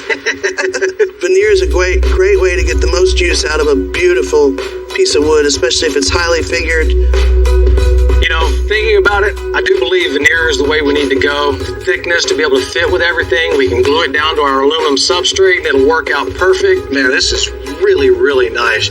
I'm almost thinking that burl may be the way we need to go with on the floor of this truck. It's almost a growth off the side of a tree. It's not into the grain or anything. So when they cut this and shave it down and roll it out and lay it down, there's no discernible grain pattern to this per se. That's my favorite. Okay. Heck yeah, let's check that out. Oh, that's what I'm talking about right there. Look at that. Nice figure, good look match, darker color to it. I definitely think this will be the one that we use, so. You sure? Yep, that's the one. Okay, let's get you wrapped up.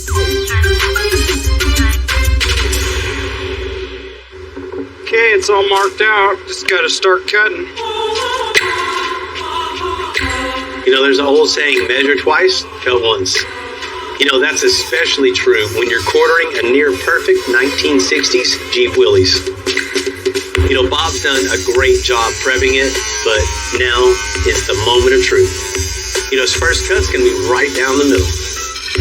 It's a little bit more difficult because the way Bill set it up, we can't just, add 8 inches down the whole thing. It's got to turn into 6 inches by the time it gets to the front here.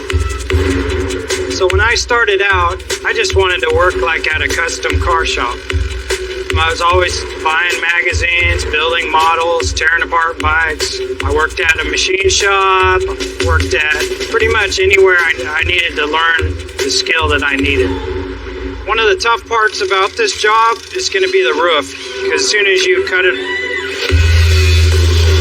I'll cut across here with the cutoff wheel, and then I'll cut from the bottom here.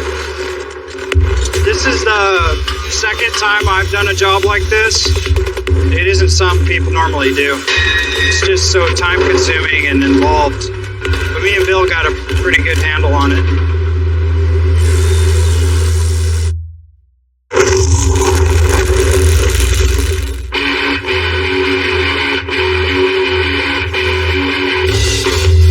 The 1960 Jeep Willys is cut in half. Bob can get to cutting it side to side. To save a headache later, he'll be cutting around the door jambs. So we'll need to replace as little metal as possible. Okay, now that we got the wider, we're gonna work on the longer. So the cut, I decided to put it here because that's the high part of the crown. And that's the easiest to fill in. Because if we filled it back here, we'd have to make kind of a sloped piece. But here we can just use a flat piece of metal and then just hammer it to shape. When we do the roof on this, that's going to be probably the toughest part. It gets really floppy when you cut it in quarters like that. There's no supports. Yeah, that's what you got to watch out for. You'll get a piece in your eyeglasses. So you got to be really careful when you're doing that. A lot of people start out wrong. There's certain ways and techniques you got to do it so it turns out right in the end. You don't want to build yourself into a hole. We also got to cut the inside, and that's going to be a little bit trickier because we got to miss a bunch of stuff.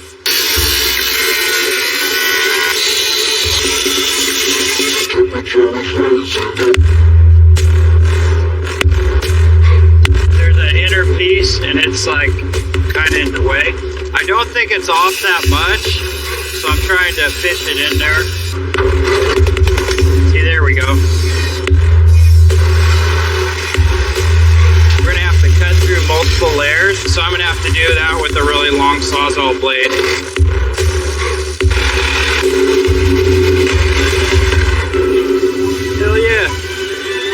this.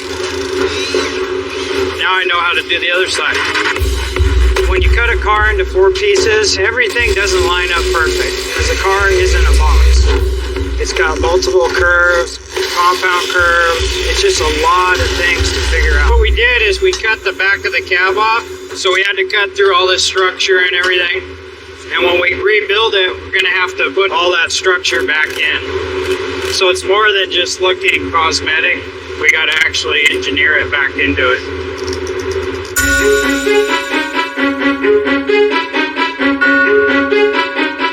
I love the direction we're going on this custom interior on this 98 G-Wagon. Wood floors, floating seats, and now for a custom console. We're going to go ahead and draw up the center console. We've copied and pasted the same object a couple of times, and that's how we're going to get our stack. And we're going to laminate those together to build up our height. Traditionally, John would probably fabricate this using hand tools and run around the shop. But the idea is we're going to let the technology do the work for us so that it frees us up to go and do some of those other hands-on fabrication techniques we like to do. This is super easy for me to do. This is totally in my wheelhouse. It comes from doing trade shows and scale models for over 20 years. Cool. See ya. So we're hanging up right here. Yeah. All right, so we're going to massage the first 2 so that we get over this build out. We'll just pull this out, flush trim it to the hole. Yep. And be done. It's the parts that the robot can't do. I mean, I guess it could, but I'm gonna outrun it.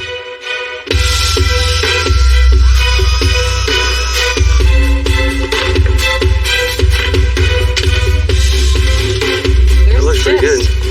So what I'm gonna do now is just take all the parts that the CNC made and get them all glued together, get them stacked up where they need to be so we can start body working them, get them shaped in. That's the gist of it. It's gonna work. All right, so we've got our stacked pieces together and ready to go. What we'll do is we're gonna take and make a backside that floats above the rear, out to behind the seats, and everything just kind of be nice and open back here. So I'm gonna make my box. So that's gonna be the passenger side of the console. So now it's just a matter of making a couple more pieces for the floating look. You're building a box. This is my science fair project.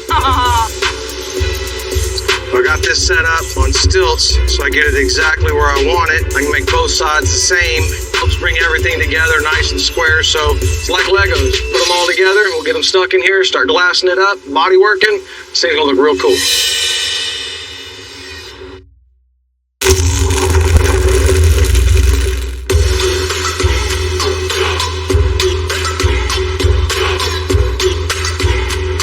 The 1960s Willys Jeep is officially in 4 pieces. But before we can weld it back together, Bob's bracing it together to add structure back into it.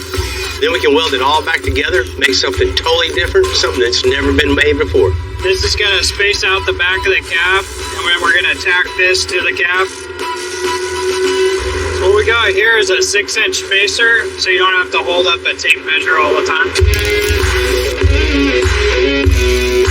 Okay, now that we got these all braced up, we're ready for the inner structure. We're just getting it 8 inches all the way down the whole center right now.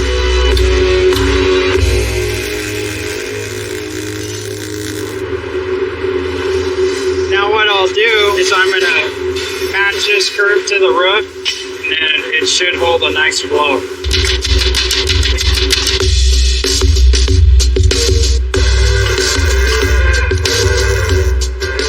We can make our new piece right here.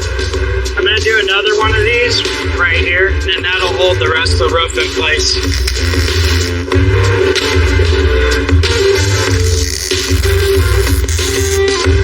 Oh yeah, that looks perfect.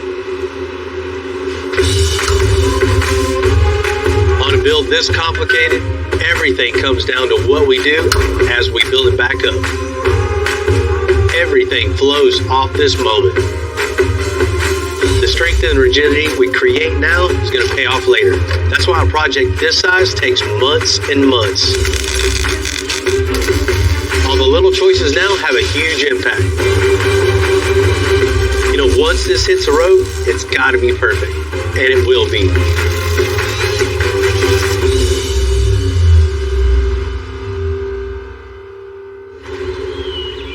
I got something. Is this what I think it is? Yes, it is. What you see it. We'll sit that out right there. This is like Christmas. Yeah, I splurged a little bit. Wow. Because all the wear and tear, it's not every day we make the floor out of wood. So we're going to make the burl wood veneer for the 98 G-Wagon floor extra tough and stiff by gluing it to an aluminum sheet. And then we're going to stain it. And what we're doing is a veneer to line it up. If we cut it perfect and then try to lay it, we'll never get it laid on there right. So even if we were to screw this thing up and go to try to get another one, right, it wouldn't match. So, one shot. And that was the easy part. No turning back now. We'll roll this out, make sure we don't get any bubbles. That's that. I'm gonna grab the router and get this thing trimmed out. Holy cow. The router bit he's got in here, the shank is too long to be able to get everything lined up correctly. So what John's doing is he's making another router surface to beef this up. That's a cool trick, man. Do you know I got magic tricks up in this place? I didn't see that coming. This piece is ready to go. All we gotta do now is get Lewis to stain it. Once it's stained up, it's ready to go back in the truck.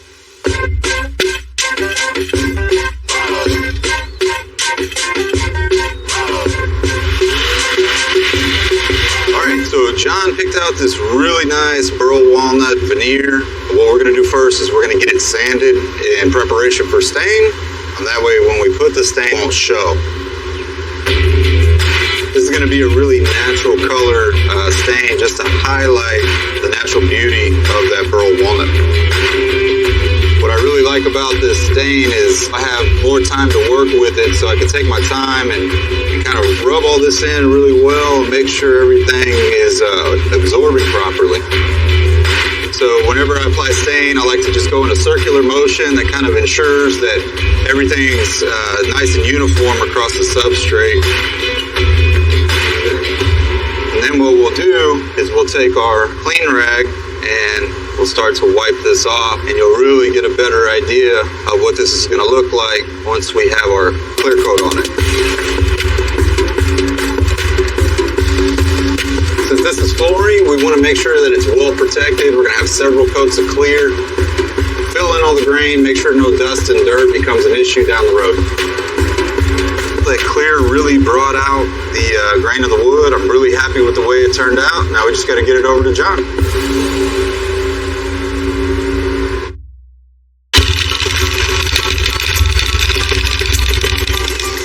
Custom car sets you apart from everybody else. You want to be the average, boring guy. So I always have something custom, even if it's just my daily driver. They'll have rims or just its own look. And that's what I've based my whole life on, just making cars like that for everybody. This is one of those arts that might die off because not a lot of people can do it. It's hard to find people that want to learn to do this stuff. They say they do, but then when they start into it, they're like, well, that's way too hard. And they quit real easy. Hopefully a few young guys are interested in it and going to want to do this stuff. I like building cars. That's my hobby. That's my lifestyle. I don't think I'd ever do anything else.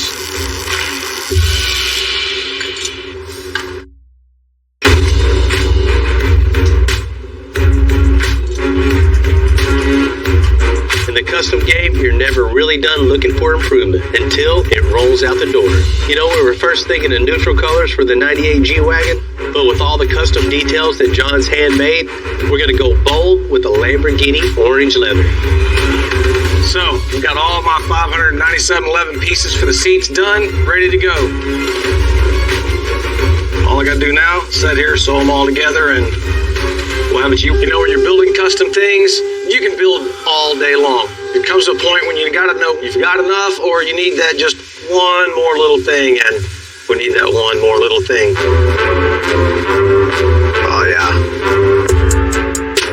Just one of those things when you're building and you can't stop yourself and you're creating, you just keep doing more and more and more. But this thing came all the way from Russia, so I guess we'll pull out all the stops.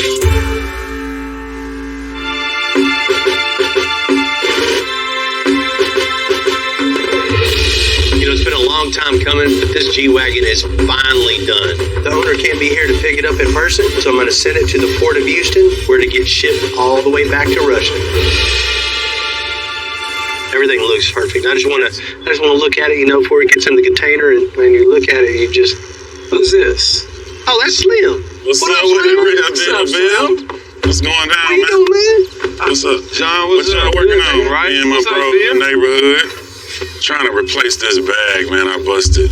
Hey, that ain't one of ours, right? No, it ain't nothing yours. I know Slim and Raymond, they're just coming up. They say for a part, but I know they're really snooping around, see what the latest and the greatest is. What y'all working on, though? I see y'all got something going. Right in there. I need glasses right now, man. And what you done did to it? Oh, G-Wagon, it's going halfway around the world, man. Wow. Going back to Russia. Russia? Yeah. Oh, man, worldwide with it. Let me see. Every time we come over here, always something different. Lo and behold, man, it was a whole other creation coming out of here, man. Other Stinson Bill. Check this out. Oh, man. Oh, man, look at that, man. Sick. Oh, man. Come on, man. This dude done put wood flows in the G-Wagon. Oh, man, I got a brain freeze.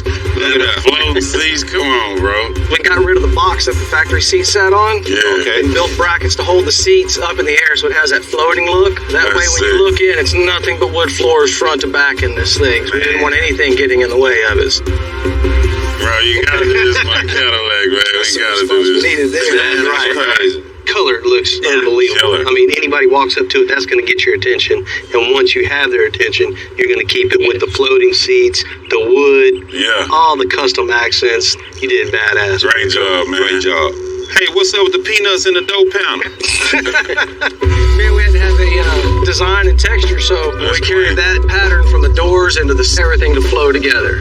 What you done did to that center console? I see you got the big iPad screen in there. Yeah, man, we just took and threw away basically all the old factory stock stuff, came up with our own idea and made something that's clean. What y'all got going on in the back? I see the seats way back like a Maybach. Yeah, man, we got you set up. Oh, that's sick, man. I could never fit in the G-Wagon, but I see y'all finally did something for us tall folk, man. Yeah, plenty of leg room in here. And you wouldn't believe how much work goes into something like this to make it look this simple. Ah, man, now you gotta get driven around in this, man. Yeah, that's the only way to travel. That's clear. We got one more surprise for you in the back, though. What you got back there? Let's see, man. That's clean, man. That's clean. Y'all threw the subs in the back on the seat. Okay. So that way, no matter where that seat's at, sub's not in the way. Both of them can move. That's dope. We got your peanut panels in it, too. Man, I love that piece of panel, man. Making me hungry. John, Jen, you always raise the bar on every project. This is truly a one of a kind, and something I'm very proud of. The bar has been set very, very high with this G-Wagon. Can't wait to see the next one. That's crazy, man. I see why he came from way around the world. I'm just happy it's all the way around the Cadillac show. We gotta do this. Well, while we're waiting on the transport guy, let's go ahead and get you a bag, man. We'll get you hooked up. Let's get it. Let's get it. That's why I like coming here, man. Y'all give me some good ideas.